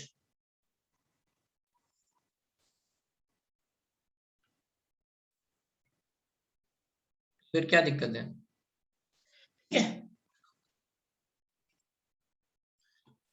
So CT is going to be extensive property, molar heat capacity is intensive property। चलते हैं आगे। अब आती है नेक्स्ट स्पेसिफिक हीट कैपेसिटी, जो आपने पढ़ी हुई है, एस पढ़ी हुई है ना, एस स्पेसिफिक हीट कैपेसिटी। बताओ भाई किसके लिए डिफाइन है ये? MS डेल्टा T, ऐसा कुछ पढ़ा है क्या?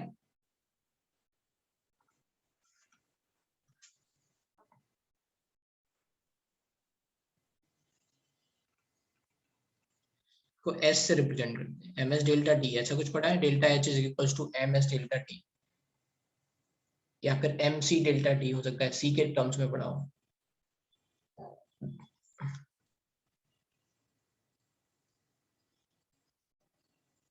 है ना?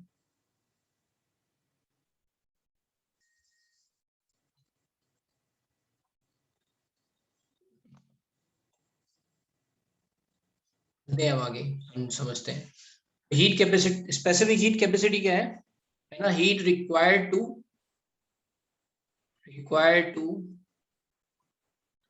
इंक्रीज, है ना, temperature of 1 gram substance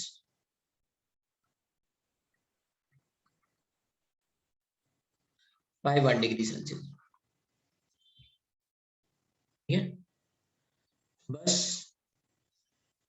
right, that is going to be specific heat capacity. Q is equals to हो जाएगा m dot s dt, or you can say integration of ms delta t dt, right? ये क्यों हो जाएगा?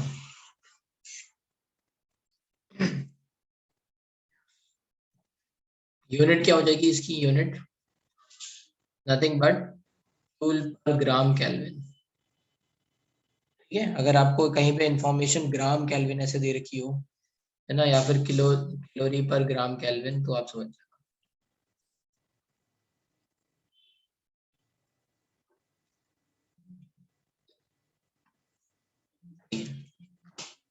हाँ, इस chapter में ये सिंबल वगैरह बहुत ज्यादा है ना, फंक्शंस अलग अलग हैं। ये सारे फंक्शन इसीलिए आपको धीरे धीरे पढ़ा रहे हैं।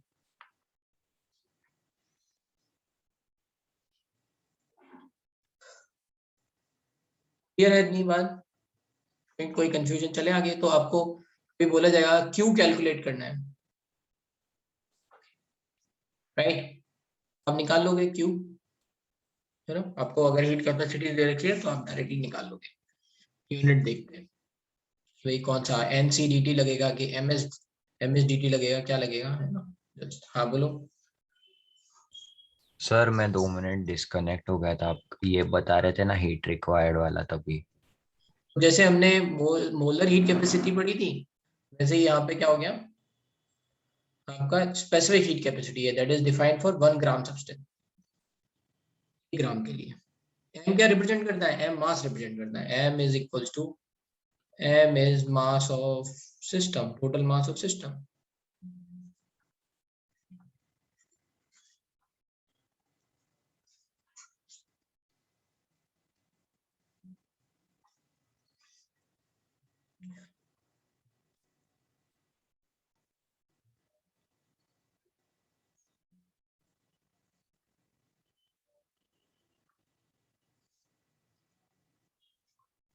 वाटर की स्पेसिफिक हीट कैपेसिटी क्या होती है? वाटर की स्पेसिफिक हीट कैपेसिटी क्या होती है?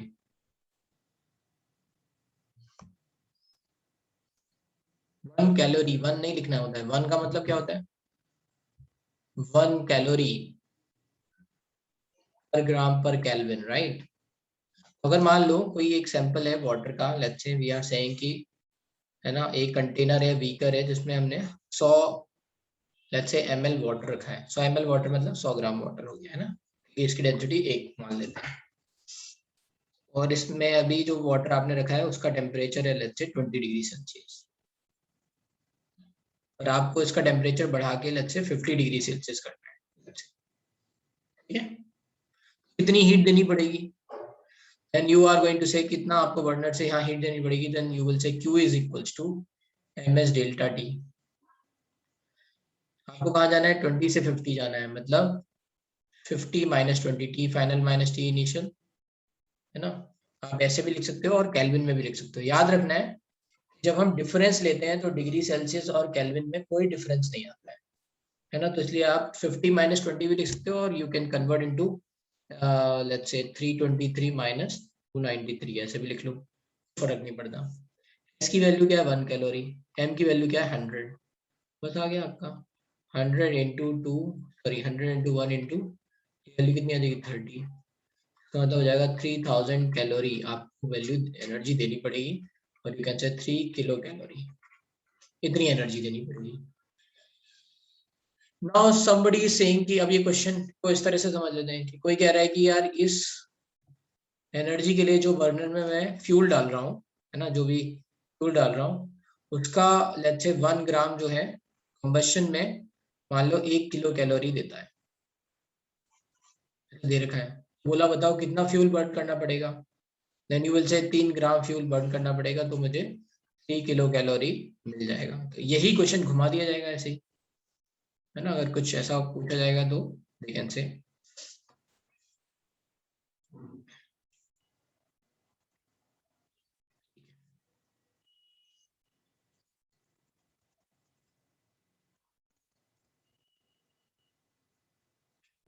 समझ में आ गया? इमेजिनेशन बन गई है ना, कैसे क्यों कैलकुलेट करेंगे, राइट?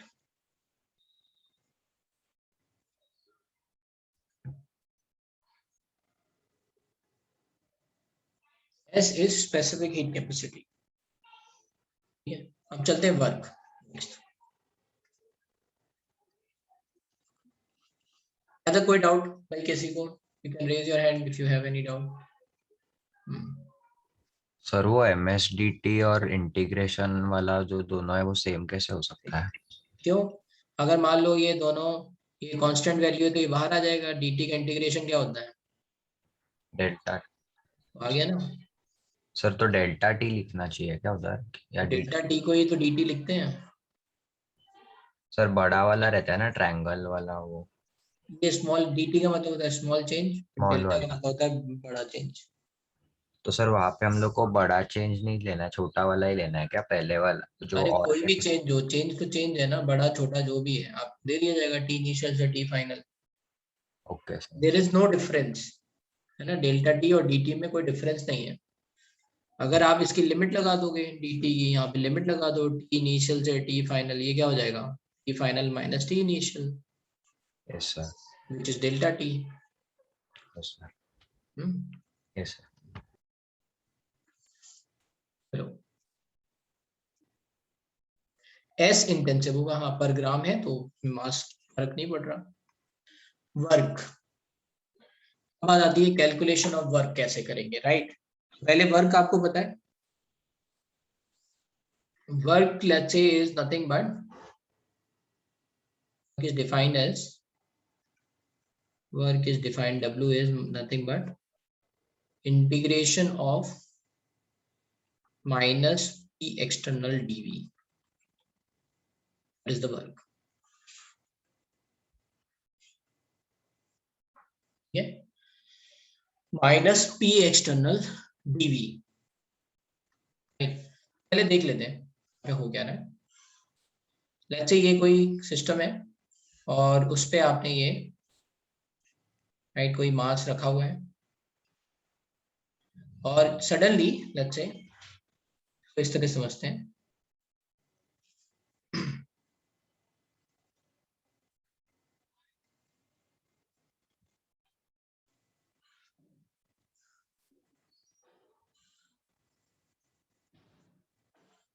मान लो ये मूवेबल पिस्टन है, right.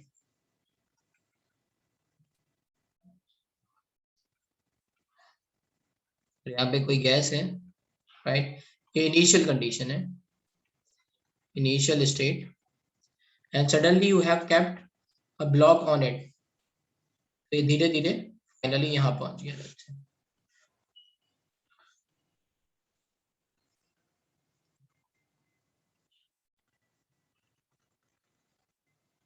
Because of this mass, है ना, एक्सटर्नल जो भी आपने मास रखा, right. Initial position somewhere here थी, है ना। अब आप यहाँ पहुंच चुके हो, right. So this is going to give you initial, this is going to give you B final, right. ठीक है। अब देखो यहाँ पे लेट्स से राइट इस पॉइंट इस पे क्या फोर्स लग रहा था, किस फोर्स के कारण, है ना, ये यहाँ से यहाँ पे आ पाया। लेट्स से पहले ये यहाँ पे था, फिर धीरे धीरे ये यहाँ तक पहुंचा। That is the responsible force is this block का जो भी मास लग रहा है mg, mg is responsible force, ठीक है ना। तो वर्क एक्चुअली में क्या होता है, work is nothing but let's say over here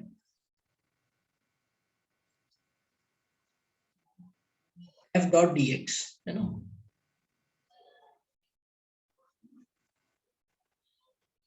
right,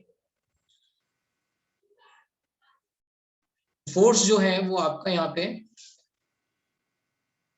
इसको मैं एक मिनट रुक जाऊं,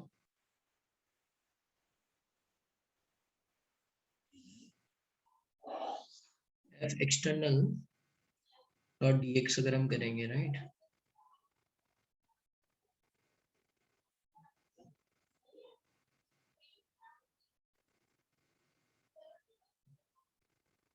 हाँ ठीक है, राइट। हाँ तो इसको वर्क को हमने क्या लिख लिया, work is nothing but f external dot dx, ठीक है। एक्सटर्नल किसकी तरफ है, इस वेक्टर का साइन किसकी तरफ है, नीचे की तरफ है, राइट। और डिस्प्लेसमेंट dx भी किसकी तरफ है, नीचे की तरफ है, राइट। इन दोनों का मल्टीप्लीकेशन क्या हो जाएगा यहाँ पे, right, this is f vector, ये dx ना delta x vector which is going to give you, ये वैल्यू है वो f डॉट dx आ गई, है ना, सिंपल, ये डॉट प्रोडक्ट है, दोनों एक ही डायरेक्शन में है, तो f डॉट dx आ गया, राइट, वर्क। अब ये f को हम कैसे लिख सकते हैं, f को, राइट, यहाँ पे इसी को हम कैसे लिख सकते हैं, वर्क, राइट। अच्छा, दोनों एक ही डायरेक्शन में आ रहे हैं, दोनों एक ही डायरेक्शन में जा रहे हैं, राइट, डिस्प्लेसमेंट भी इसी डायरेक्शन में हो रहा है और फोर्स भी इसी डायरेक्शन में लग रहा है, ये वर्क क्या आ जाएगा, पॉजिटिव।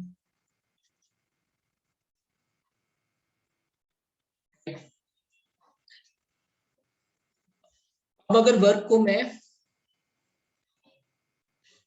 इस तरह से लिखूंगा, let's say P external minus P external dV, right,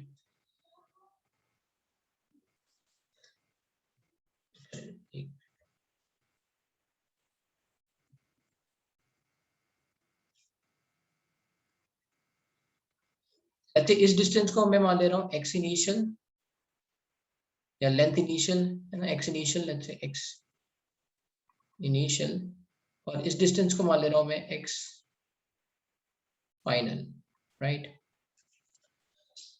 तो इसी पॉइंट को क्या मैं ऐसे लिख सकता हूँ, f डॉट dx को f, है ना, dx मुझे लिखना है तो f a से मैं डिवाइड करूँ, a से मल्टीप्लाई करूँ, राइट, डॉट dx को क्या लिखना है, मुझे लिखना पड़ेगा x, है ना, इनिशियल माइनस x फाइनल, तभी तो ये dx की वैल्यू पॉजिटिव आएगी, x इनिशियल ज्यादा था, x फाइनल कम है, this value is going to be like this, है ना, मैंने a से मल्टीप्लाई कर लिया, a is the area of cross section, can I write like this. मैं एक्चुअली में क्या कर रहा हूँ, मैं ये फॉर्मूला बना रहा हूँ, right, work minus P external dV, ठीक है, इसीलिए इतने इतने मतलब ये इस तरह से समझा रहा हूँ, नहीं तो आप ये फॉर्मूला याद रख सकते हो, work is nothing but minus P external dV। Sign convention से नहीं आएगा, जब मैथमेटिकली कर रहे हैं ना, अपने आप साइन कन्वेंशन आ जाएगा सब। आपको पता है वर्क पॉजिटिव है, राइट, वर्क पॉजिटिव कैसे है, क्योंकि इन दोनों की डायरेक्शन सेम है, F नीचे की तरफ लग रहा है, dx डिस्प्लेसमेंट भी नीचे की तरफ हो रहा है, डिस्प्लेसमेंट वेक्टर दोनों एरिया इसलिए लाना पड़ेगा कि फोर्स को आपको प्रेशर में कन्वर्ट करना है ना, F एक्सटर्नल जो है वो आपको कन्वर्ट करना है कि नहीं प्रेशर में, कैसे करोगे, बिना एरिया के कर दोगे। देखो फिर से देखो, यहाँ पे मैंने एरिया से मल्टीप्लाई कर लिया, अब ये फोर्स बाई एरिया क्या हो जाएगा, P एक्सटर्नल, और एरिया इंटू AXI क्या हो जाएगा, VI, area into x final क्या हो जाएगा, B final, VI minus B final, हमें क्या चाहिए, उल्टा, तो minus P external B final minus B initial which is nothing but minus P external dV, समझ में आ गया।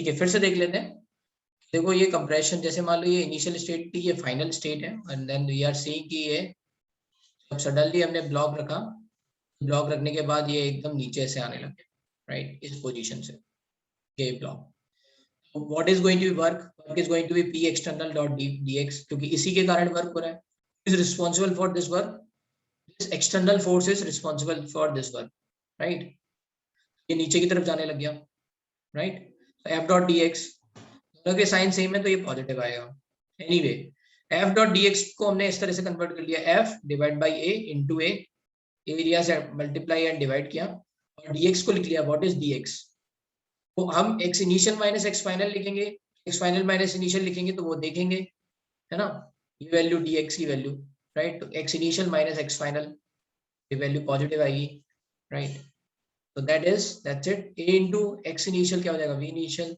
a into x final is v final, let's say v final, हमको उल्टा करना है तो माइनस कॉमन ले लिया, ये हो जाएगा माइनस P एक्सटर्नल dV, और you can remember this is work.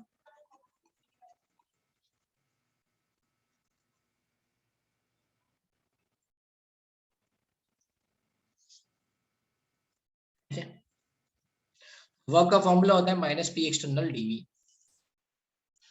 अब इसमें आपको साइन का कुछ ध्यान नहीं रखना है। मान लो एक्सपेंशन हो रहा है ना, मान लो एक्सपेंशन हो रहा है, एक्सपेंशन में क्या हो जाएगा, B final minus B initial क्या हो जाएगा, positive dV. Positive into negative क्या हो जाएगा, निगेटिव वर्क। हमने बोला भी था अगर सिस्टम एक्सपेंशन कर रहा है मतलब सिस्टम वर्क कर रहा है, सिस्टम के कारण ही वर्क होगा। इफ एक्सपेंशन इज हैपनिंग क्या होगा, वर्क निगेटिव आ रहा है कि नहीं आ रहा है, निगेटिव। तो सिस्टम ने वर्क किया मतलब खुद की एनर्जी कम कम की, निगेटिव हो गया। लेट्स से कंप्रेशन हो रहा है तो B final minus B initial की वैल्यू क्या आ जाएगी, निगेटिव। निगेटिव इंटू निगेटिव क्या हो जाएगा, positive. Work done on the system हुआ, अपने आप पॉजिटिव हो जाएगा। तो जब मैथमेटिक्स से हम फॉर्मूले से लिखेंगे तो वो अपने आप साइन का अपने आप ध्यान अपने आप हो जाएगा, क्योंकि हमने जो डिफाइन किया है वो साइन के हिसाब से डिफाइन किया है। You don't have to add any additional plus और माइनस, आपको कुछ नहीं करना है, आप फॉर्मूले से कैलकुलेट कर रहे हो तो ठीक है, ये बात क्लियर है। आप फॉर्मूले से वर्क कैलकुलेट कर रहे हो then you don't have to do anything. हाँ, आप इंश्योर कर सकते हो, यू कैन मेक श्योर कि जो आपका आंसर आ रहा है और जो आपका लॉजिक कह रहा है वो दोनों बातें सही आ रही है या नहीं आ रही। ठीक है, you can just cross check, भाई मैंने एक्सपेंशन करके देखा तो एक्सपेंशन में मुझे नेगेटिव वर्क मिला या नहीं मिला, राइट, यू कैन डू। यहाँ तक किसी को कोई डाउट, राइट। अब हम बात करते हैं, अगर हमें पी एक्सटर्नल डीवी ये वर्क मिल रहा है तो रिवर्सिबल और इरिवर्सिबल में क्या क्या लेट्स से होगा, है ना, what will happen in reversal and irreversible.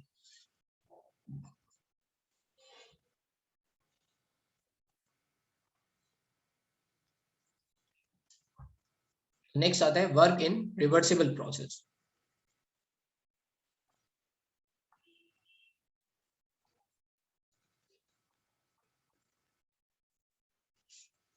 ठीक है, वर्क इन रिवर्सिबल प्रोसेस क्या होगा,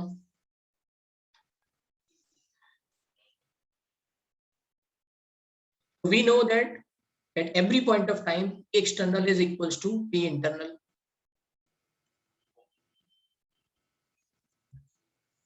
है ना, हर एक पॉइंट पे P external P internal के बराबर है, right. Work in reversible process is nothing but minus integration of P external dot dv, right, और यू कैन से वैल्यू हिसाब से minus P gas dv। Value रख देंगे P गैस की, ठीक है, इंटीग्रेशन, यहाँ पे इंटीग्रेशन का साइन रहेगा। PSDB का मतलब क्या है, थोड़ा और लिख लेते हैं इसको। PSDB का मतलब ये है minus NRT by B BV, है ना, क्या मतलब है इसका, is equals to minus PS के लिए हम आइडियल गैस लॉ लगा सकते हैं, तो PV इक्वल्स टू NRT है, तो P gas is nothing but NRT by B DV। Work reversible ये हो गया।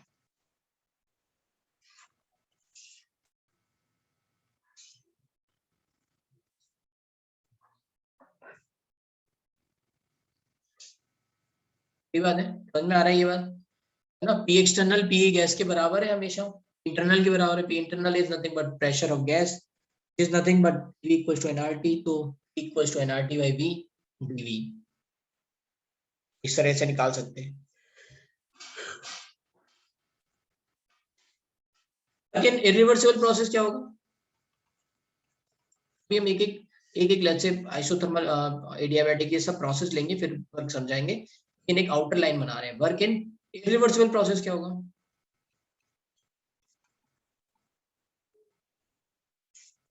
है ना, वर्क इरिवर्सिबल, है ना, ऐसे लिखूंगा मैं, work irreversible nothing but minus P external dV। Now this P external is independent of volume, यहाँ पे P गैस जो है वो डिपेंड कर रहा था वॉल्यूम पे, ये तो इंडिपेंडेंट है, राइट। तो you can right minus P external integration of dV which is nothing but minus P external B final minus B initial.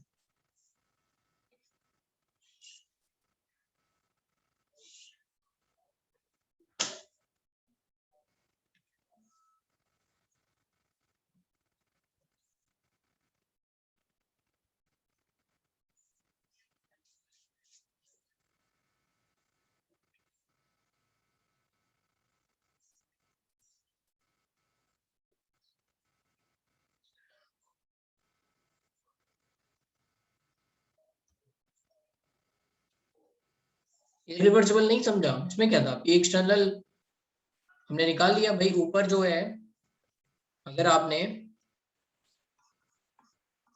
यहाँ एकदम से 2 kg मास डाल दिया है ना, प्रेशर तो फिक्स है ना, कांस्टेंट है कि नहीं, फिर बाहर आ गया। रिवर्सिबल में क्या हो रहा था, रिवर्सिबल में वी आर वेरिंग है ना, एक एक सेट पार्टिकल डाल डाल के है ना, राइट, थर्मोडायनेमिक इक्विलिब्रियम ला रहे थे, तो पी एक्सटर्नल पी इंटरनल के बराबर था हर पॉइंट पे, तो आप पी गैस डाल दिया।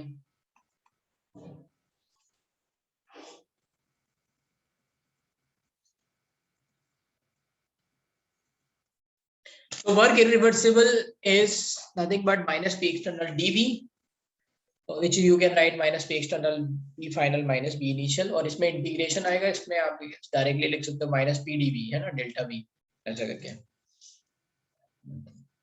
चलो चलते हैं आगे। यहाँ तक भाई किसी को कोई दिक्कत वर्क में?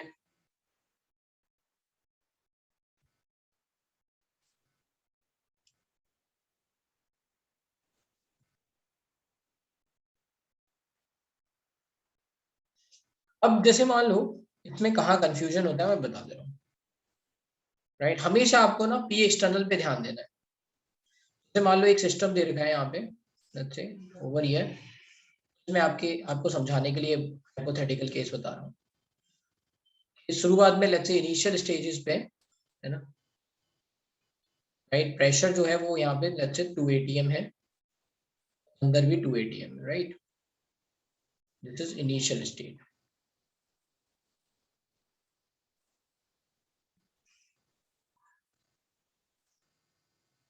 मैंने सडनली क्या किया, यहाँ पे प्रेशर बढ़ा के 10 atm कर दिया, राइट।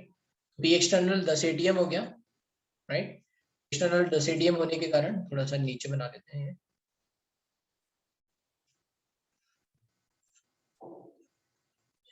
इमेजिनेशन के लिए बता रहा हूँ।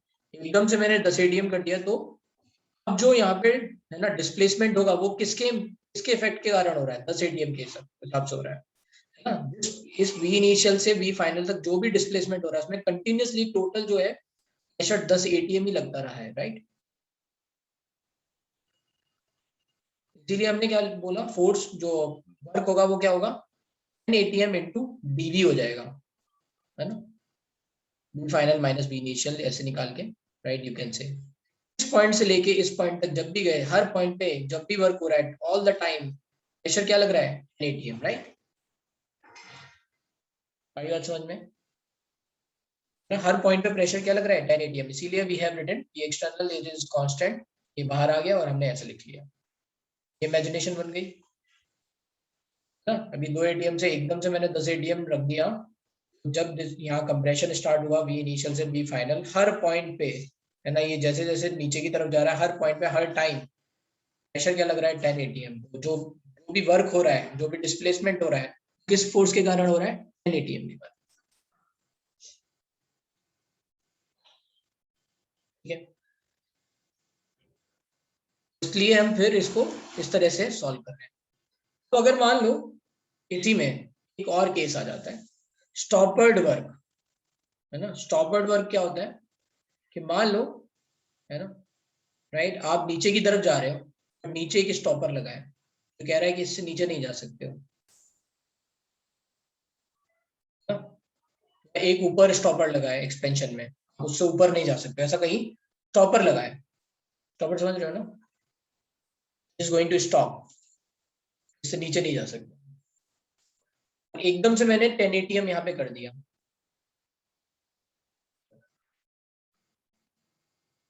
राइट। तो यहाँ पे जो हम वर्क बोलेंगे वो किसके हिसाब से होगा, स्टॉपर के हिसाब से जो वॉल्यूम आएगा उस वॉल्यूम से होगा, V final dash, not according to V final की ये कहां तक जा सकता था, है ना। हो सकता है और नीचे जा सकता हूँ, लेकिन कितना वर्क हुआ, 10 atm के हिसाब से वी इनिशियल से वी फाइनल डैश तक ही वर्क हुआ,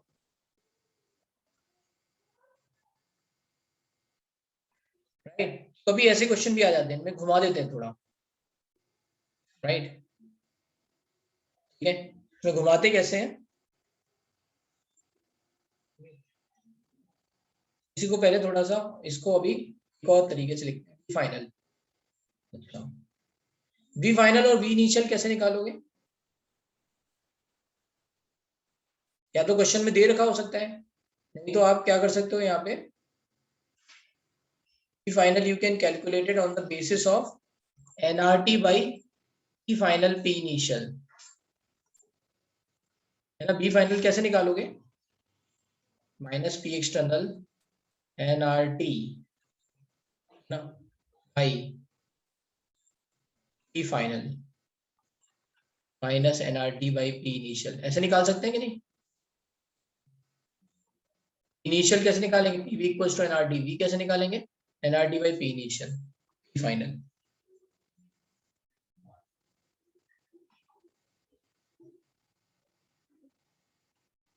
राइट, ऐसा हो गया। ये तो ये वैल्यू निकल सकती है,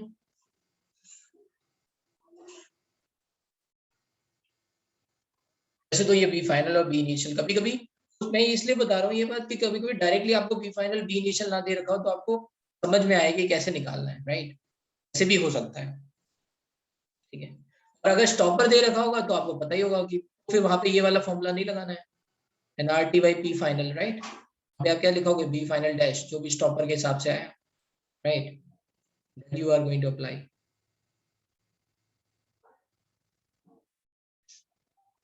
Then you are going to say nRT by P initial. चलते हैं आगे, ठीक है। जब भी स्टॉपर होगा तो ध्यान रखना है कि स्टॉपर अगर कहीं पे रखा हुआ है तो आपको बी फाइनल, है ना, जो आप इससे निकालोगे वो नहीं लगाना है, क्योंकि आपका डिस्प्लेसमेंट वहां तक हुआ ही नहीं, आपका डिस्प्लेसमेंट तो एक पर्टिकुलर पॉइंट के बाद रुक गया, राइट। तो बस थोड़ा सा ये ध्यान रख लो, इसको अपनी लैंग्वेज में चाहो तो लिख लो, ठीक है। अब चलते हैं आगे, calculation of work in thermodynamic processes, है ना। तो ये जो हमने फॉर्मूले लगाए हैं ये डिफरेंट डिफरेंट प्रोसेस में लगा लेते हैं, एनपीवी ग्राफ बना लेते हैं, कैलकुलेशन ऑफ वर्क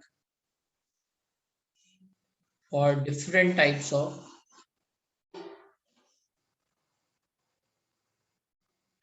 प्रोसेस। और इसमें जो सबसे फेमस है वो है आइसोथर्मल प्रोसेस।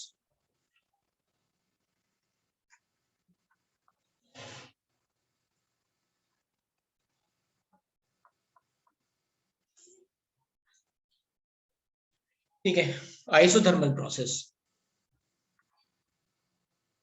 इसमें केस 1 ले लेते हैं, reversible process, isothermal reversible process.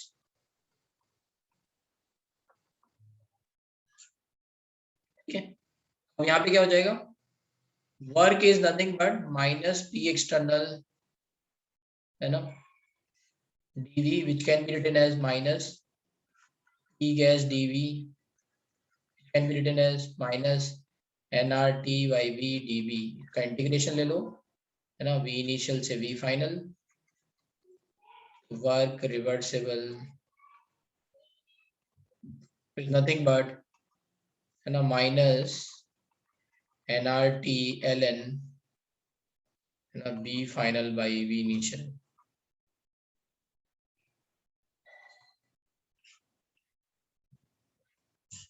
है ना, इसको पहले ln v लिख लिया, dv by v का इंटीग्रेशन क्या होगा, ln v, then we are going to put the limit v initial से v final, we can say work reversible is nothing but minus nRT ln, है ना, v final by v initial, और you can write, है ना, ये basic let's say ये हो गया, क्या कहते हैं, formula, you can change this formula to let's say some other form also, we can say, एक ही बस फॉर्मूला याद रखना है आपको, बड़ा आसान है ना ये, इतना तक तो हम समझा चुके थे, बस अभी हमने इंटीग्रेशन अंदर ले लिया, कांस्टेंट है तो ये बाहर आ गया, आइसोथर्मल प्रोसेस है, right.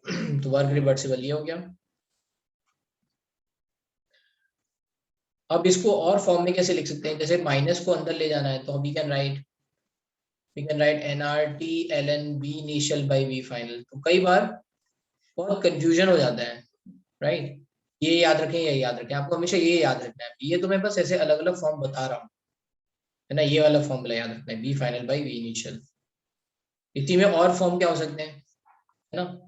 P1 B1 P initial V initial is equal to P final B final, है ना। तो आपको अगर मिल रहा है B final by V initial, that means, है ना, आइसोथर्मल प्रोसेस के लिए ये लिख सकते हैं ना, P1 B1 equal to P2 B2। V final by V initial can be written as, इसको इधर ले गए तो P initial by P final. The same formula can be written as V work reversible is nothing but minus nRT ln P initial by P final। हो सकता है आपको volume ना दे रखा हो, प्रेशर दे रखा हो, बोला जाए कि किसी गैस का एक्सपेंशन हमने रिवर्स आइसोथर्मली रिवर्सिबली कराया, है ना। कहाँ से कहाँ तक कराया, बोला गया कि 10 atm से 2 atm तक कराया, है ना। वॉल्यूम नहीं दे रखा है, तो आप ये डायरेक्ट फॉर्मूला लगा सकते हो, राइट। ऐसे work reversible is minus nRT ln P initial by P final, और you can say nRT ln P final by P initial, है ना, माइनस साइन अंदर ले गए तो, राइट। बट एक ही फॉर्मूला याद रखना है, तो मैं वेरियस फॉर्म बता रहा हूँ। इसी के और फॉर्म क्या लिख सकते हैं हम, you can also write work reversible is nothing but minus 2.303 ln को log में कन्वर्ट कर लेंगे, nRT log B final by V initial। तो ये भी कभी कभी याद रखना है ना, क्योंकि हमें ln की वैल्यूज याद नहीं रहती हैं, हमें हमेशा log में कन्वर्ट करना पड़ता है। log की वैल्यूज याद रहेंगी, log 2 log 3, ये वैल्यू मैंने लिखाई है ना, log 2 log 3 log 4, ये सब।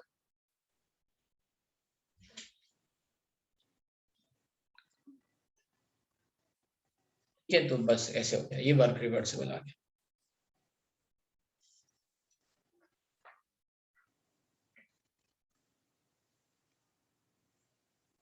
अब इसका ग्राफ देख लेते हैं, what is the graph, let's of this, है ना।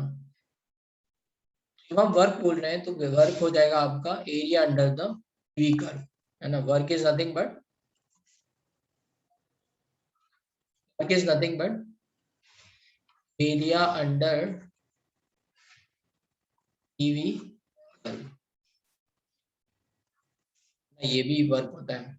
अगर पीवी ग्राफ दे रखा है आपको, जो भी उसके अंदर का एरिया आएगा वो हो जाएगा। Let's say if we are saying P V, we are saying it is going from this initial state to this final state by this graph, this position। यहाँ पे आपका प्रेशर है P इनिशियल V इनिशियल, ये parameter दे रखे हैं, ये है P final V final, ठीक है,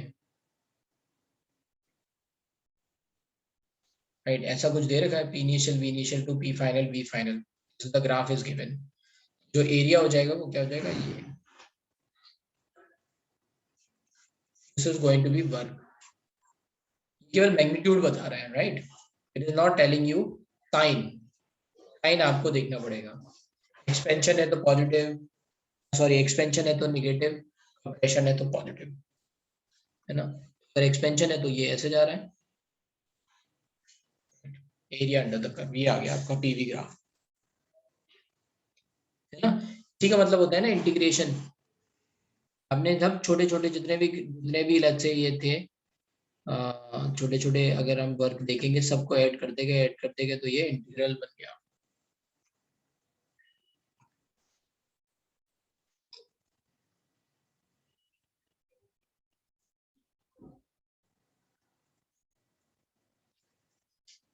यहाँ तक किसी को कोई डाउट आ रहा है सुनने? ये वर्क हो गया, work area under PV curve. अब बात आती है, और इसका फॉर्मूला भी पता चल गया, अब आपको पता चलता है इरिवर्सिबल में क्या होगा, इरिवर्सिबल वर्क, है ना। नेक्स्ट क्लास से हम लोग क्वेश्चन करेंगे, अभी बस ये हो गया लगभग। We are going to approximately काफी सारी थ्योरी बता दी है। Irreversible reversible process, case 2 isothermally चल रहा है अभी, है ना। केस 1 रिवर्सिबल, केस 2 इरिवर्सिबल, ठीक है। केस 2 के लिए क्या हो जाएगा, work irreversible is nothing but minus P external, है ना, B final minus V initial can be written as minus P external nRT by P final minus nRT by P initial. इसमें कुछ चेंज नहीं है, ये ऐसे ही आएगा। यहाँ T दोनों जगह कांस्टेंट है, so that's why we are not writing, है ना, कुछ nRT by P final minus nRT by P initial, ये वर्क आ गया। So now let's understand, irreversible में दो प्रोसेस, दो लेट्स से केस हो गए, in expansion, in compression. In expansion पहले देखते हैं। इन एक्सपेंशन का मतलब क्या है? ये आपको पॉइंट मिले, ये इसका पॉइंट है P initial, B initial, point है P final, B final, right? You are getting these points. Expansion हो गया तो वॉल्यूम बढ़ गया, राइट? ठीक है। कंप्रेशन, एक्सपेंशन, कंप्रेशन क्यों देख रहे हैं? तो रिवर्सिबल में तो कोई चेंज ही नहीं था, जो पाथ आपने इधर से लिया वही पाथ वापस इधर से ही आने वाला है, राइट? ग्राफ कुछ चेंज नहीं होने वाला है, तो वर्क का मैग्नीट्यूड सेम रहेगा, only the sign will change, and then that you have to apply your logic, है ना, एक्सपेंशन में वर्क नेगेटिव होता है, कंप्रेशन में पॉजिटिव होता है, यू कैन राइट। यहाँ पे क्या होगा? यहाँ पे हमें देखना है एक्सपेंशन हो रहा है, बताओ एक्सपेंशन में जो वर्क, किस वर्क के हिसाब से, किस प्रेशर के हिसाब से वर्क होगा, P इनिशियल या P फाइनल? एक्सटर्नल क्या होगा यहाँ पे? What is P external over here?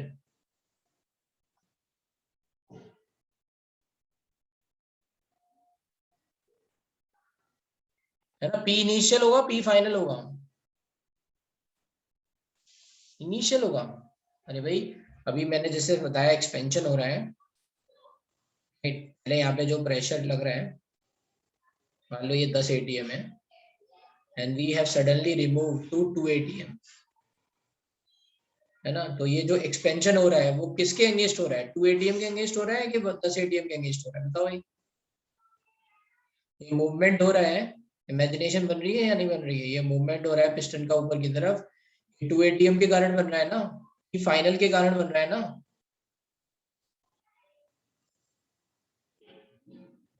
Right? यहाँ पे वर्क क्या हो जाएगा? This is the work. V final की कांस्टेंट लाइन कौन सी है? ये क्या वर्क हो रहा है? V इनिशियल और V फाइनल, है ना, इसके बीच में हो रहा है, V इनिशियल से V फाइनल, तो this is expansion work against P final pressure. आई बात समझ में?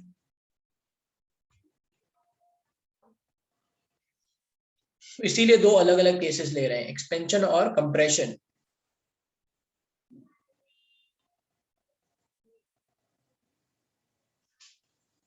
अब समझते हैं इन कंप्रेशन।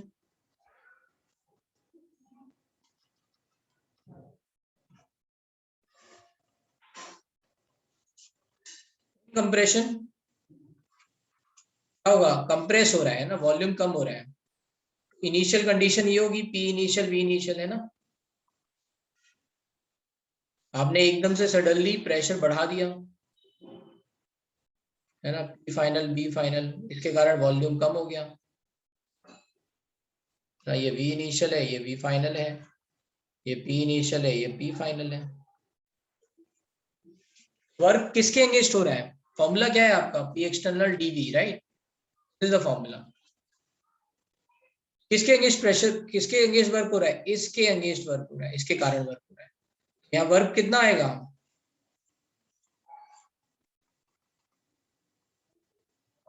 है ना, अलग अलग वर्क आया। यहाँ पे P फाइनल क्या है? ये है P फाइनल, के कारण वर्क कितना आया? ये वाला वर्क आया। आ रही है बात समझ में? Are you getting this point? हाँ भाई, इसमें किसी को कोई कंफ्यूजन? सर नहीं समझ में आ रहा है। नहीं है, कोई बात नहीं, बात नहीं, फिर से सुनो। अरे भाई उल्टा ले लो ना इस बात को। सर अब आप एक्सपेंशन वाला भी नहीं सर, वो समझा। अच्छा कोई बात नहीं, मान लो ये इनिशियल कंडीशन थी, एक्सपेंशन समझ रहे हैं पहले। यहाँ पे ऐसे 10 ATM पूरा प्रेशर लग रहा है, 10 ATM है ना, आपने सडनली वेट उठा लिया, जैसे ही आपने सडनली वेट उठाया तभी तो वर्क होना चालू हुआ, तभी तो डिस्प्लेसमेंट होना चालू हुआ, सबसे पहले तो थर्मोडायनेमिक इक्विलिब्रियम था, 10 एटीएम बाहर 10 एटीएम अंदर, हाँ ना बोलते जाना, ठीक है। हाँ सर, हाँ। हाँ, जैसे ही आपने वेट उठाया, now the system started to move. तो आपने वेट क्या रखा हुआ है, अभी 2 एटीएम है ना, मान लो ये सिस्टम मूव कर रहा है ऊपर की तरफ। बताओ अभी यहाँ पे ये जो वर्क हो रहा है ना, वो किसके अगेंस्ट हो रहा है, किस फोर्स के अगेंस्ट हो रहा है वर्क, या किस प्रेशर के अगेंस्ट हो रहा है? अगेंस्ट बोल रहे हैं सर आप? हाँ, 2 एटीएम के अगेंस्ट हो रहा है। 2 एटीएम के अगेंस्ट हो रहा है ना। अभी हाँ। कंटिन्यूसली यहाँ पे जो वर्क लग रहा है, जो भी यहाँ पे फोर्स लग रहा है, वो 2 एटीएम ही तो लग रहा है लगातार।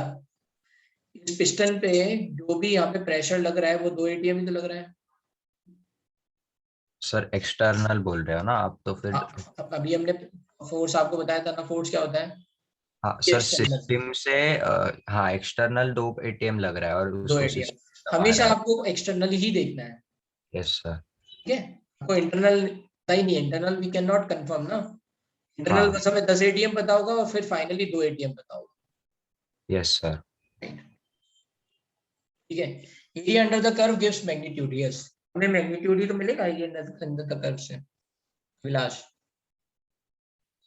चलो अभी अभी यहाँ पे ध्यान फोकस करते हैं। अब ये जो एक्सपेंशन स्टार्ट हुआ है ना, कब तक ये एक्सपेंशन होता रहेगा, जब तक कि अंदर गैस का प्रेशर 2 एटीएम ना हो जाए। बाहर 2 एटीएम, अंदर 2 एटीएम, थर्मोडायनेमिक इक्विलिब्रियम ना आ जाए। ये जो जो भी एक्सपेंशन हुआ वो किस फोर्स के अगेंस्ट हो रहा है, 2 एटीएम के, ठीक है। Yes sir. हाँ, तो बस अब यहाँ पे जो हमारा वर्क आएगा, पी फाइनल जो हो गया वो ये 2 एटीएम हो गया, 2 एटीएम या पी फाइनल इसके अगेंस्ट हो गया, कितना, कहाँ से कहाँ तक, है ना, बी इनिशियल से बी फाइनल तक। तो that is nothing but area of rectangle A into B. यहाँ ए की वैल्यू क्या है, P final, this is the value of A. B की वैल्यू क्या है, B final minus B initial, ये वैल्यू है, तो एरिया ऑफ रेक्टेंगल आ गया। अभी कितनी बार समझ में आ गई? सर थोड़ा कंफ्यूज हुआ ग्राफ में। किस चीज में कंफ्यूज हो रहे हो? अभी तो यही तो बताया था मैं, वर्क किसके अगेंस्ट हो रहा है। सर वो समझा, आपका डायग्राम वाला समझा, ग्राफ वाला थोड़ा कंफ्यूज है। ग्राफ में क्या दिक्कत है, लाइन ड्रॉ कर लो, ये 2 पॉइंट है, यहाँ पे लिखा हुआ है right, P initial B initial, यहाँ पे लिखा है पी फाइनल बी फाइनल।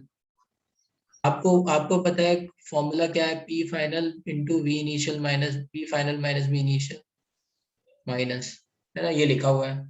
एक तरह से ये लिखा है ए इंटू बी, तो आप बताओ कि B final minus B initial क्या है, ये डिस्टेंस है। हाँ। बी फाइनल कौन सी डिस्टेंस है, ये डिस्टेंस है, ओके सर, हाँ समझा। तो ये एरिया आ गया। हाँ सर, और नीचे वाले में भी वैसा ही है ना? वैसे नीचे वाले में वैसा है, नीचे वाले में उल्टा है। कंप्रेशन किया, कंप्रेशन किसके कारण हुआ, है ना, कंप्रेशन किसके कारण हुआ। हाँ, 10 तो एट शुरुआत में ये वाली कंडीशन थी, यहाँ पे ये ऐसा था, हमने सडनली यहाँ पे प्रेशर बढ़ा दिया, 10 ये एटीएम इस की पॉइंट से इस पॉइंट तक गया, है ना, एटीएम के कारण तो ये आ गया। क्या अब आपको ये समझ में आया कि एक्सपेंशन और कंप्रेशन में वर्क जो है वो सेम नहीं आते, है ना, रिवर्सिबल प्रोसेस में।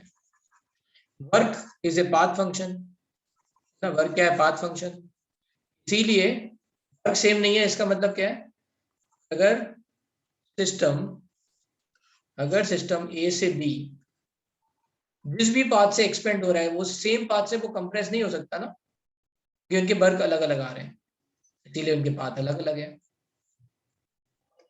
यही तो हमने समझाया था।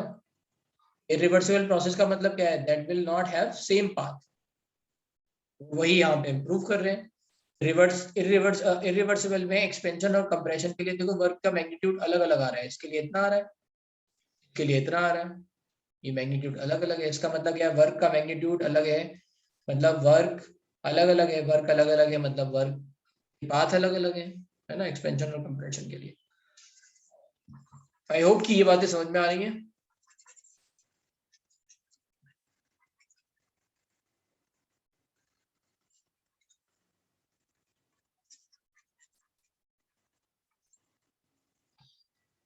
हाँ, अगर कोई बात नहीं समझ में आ रही देन यू कैन आस्क। ठीक है, तो आज बहुत कंटेंट लग रहा है। Okay, we are finishing over here. ठीक है, इनको अपने डाउट है वो पूछ लें और रिमेनिंग पीपल कैन लीव। अब इसके बाद नहीं पढ़ाएंगे, इनको डाउट है बस डाउट बताएंगे।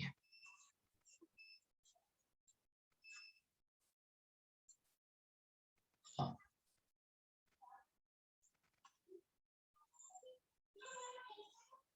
हेलो, हाँ गुड आफ्टरनून सर। हाँ। सर ये कंप्रेशन वाले केस में ग्राफ का एरिया आपने कैसे लिया, एक बार वापस समझा सकते कंप्रेशन वाले केस में देख लो, अगर जब आपने यहाँ पे मान लो शुरुआत में 2 ATM था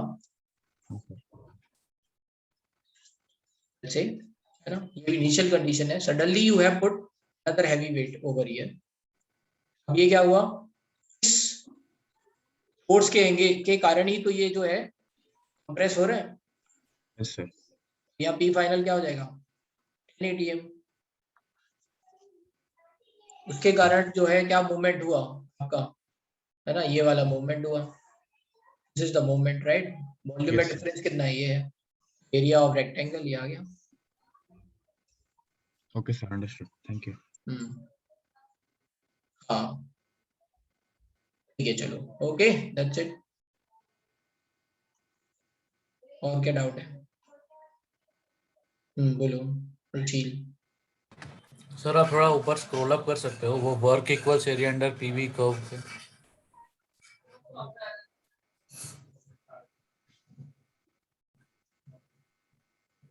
है हाँ ना, सर। हाँ इन पे लिखा है सर हाँ, पीडीवी का इंटीग्रेशन लिखा हुआ है ये, right.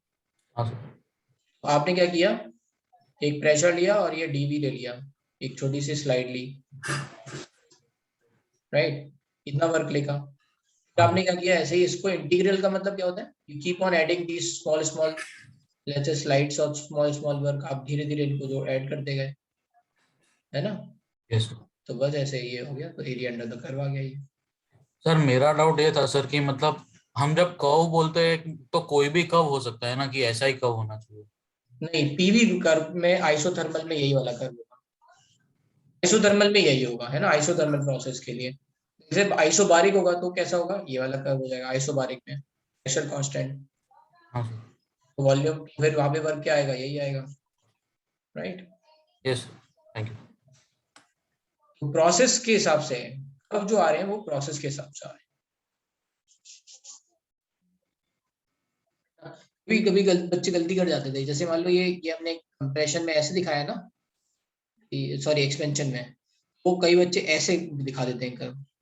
This curve is not possible through isothermal process, है ना। इस कर्व के हिसाब से क्या हुआ, प्रेशर भी बढ़ रहा है, वॉल्यूम भी बढ़ रहा है, which is not possible, right, TV equals to NRT में। तो ये गलती मत है ना। ठीक, ग्राफ चेंज कर दो, ग्राफ नहीं चेंज करना है, ग्राफ फिक्स है ना, आइसोथर्मल के लिए ऐसे ही आएगा। चलो ठीक है, ओके बाय।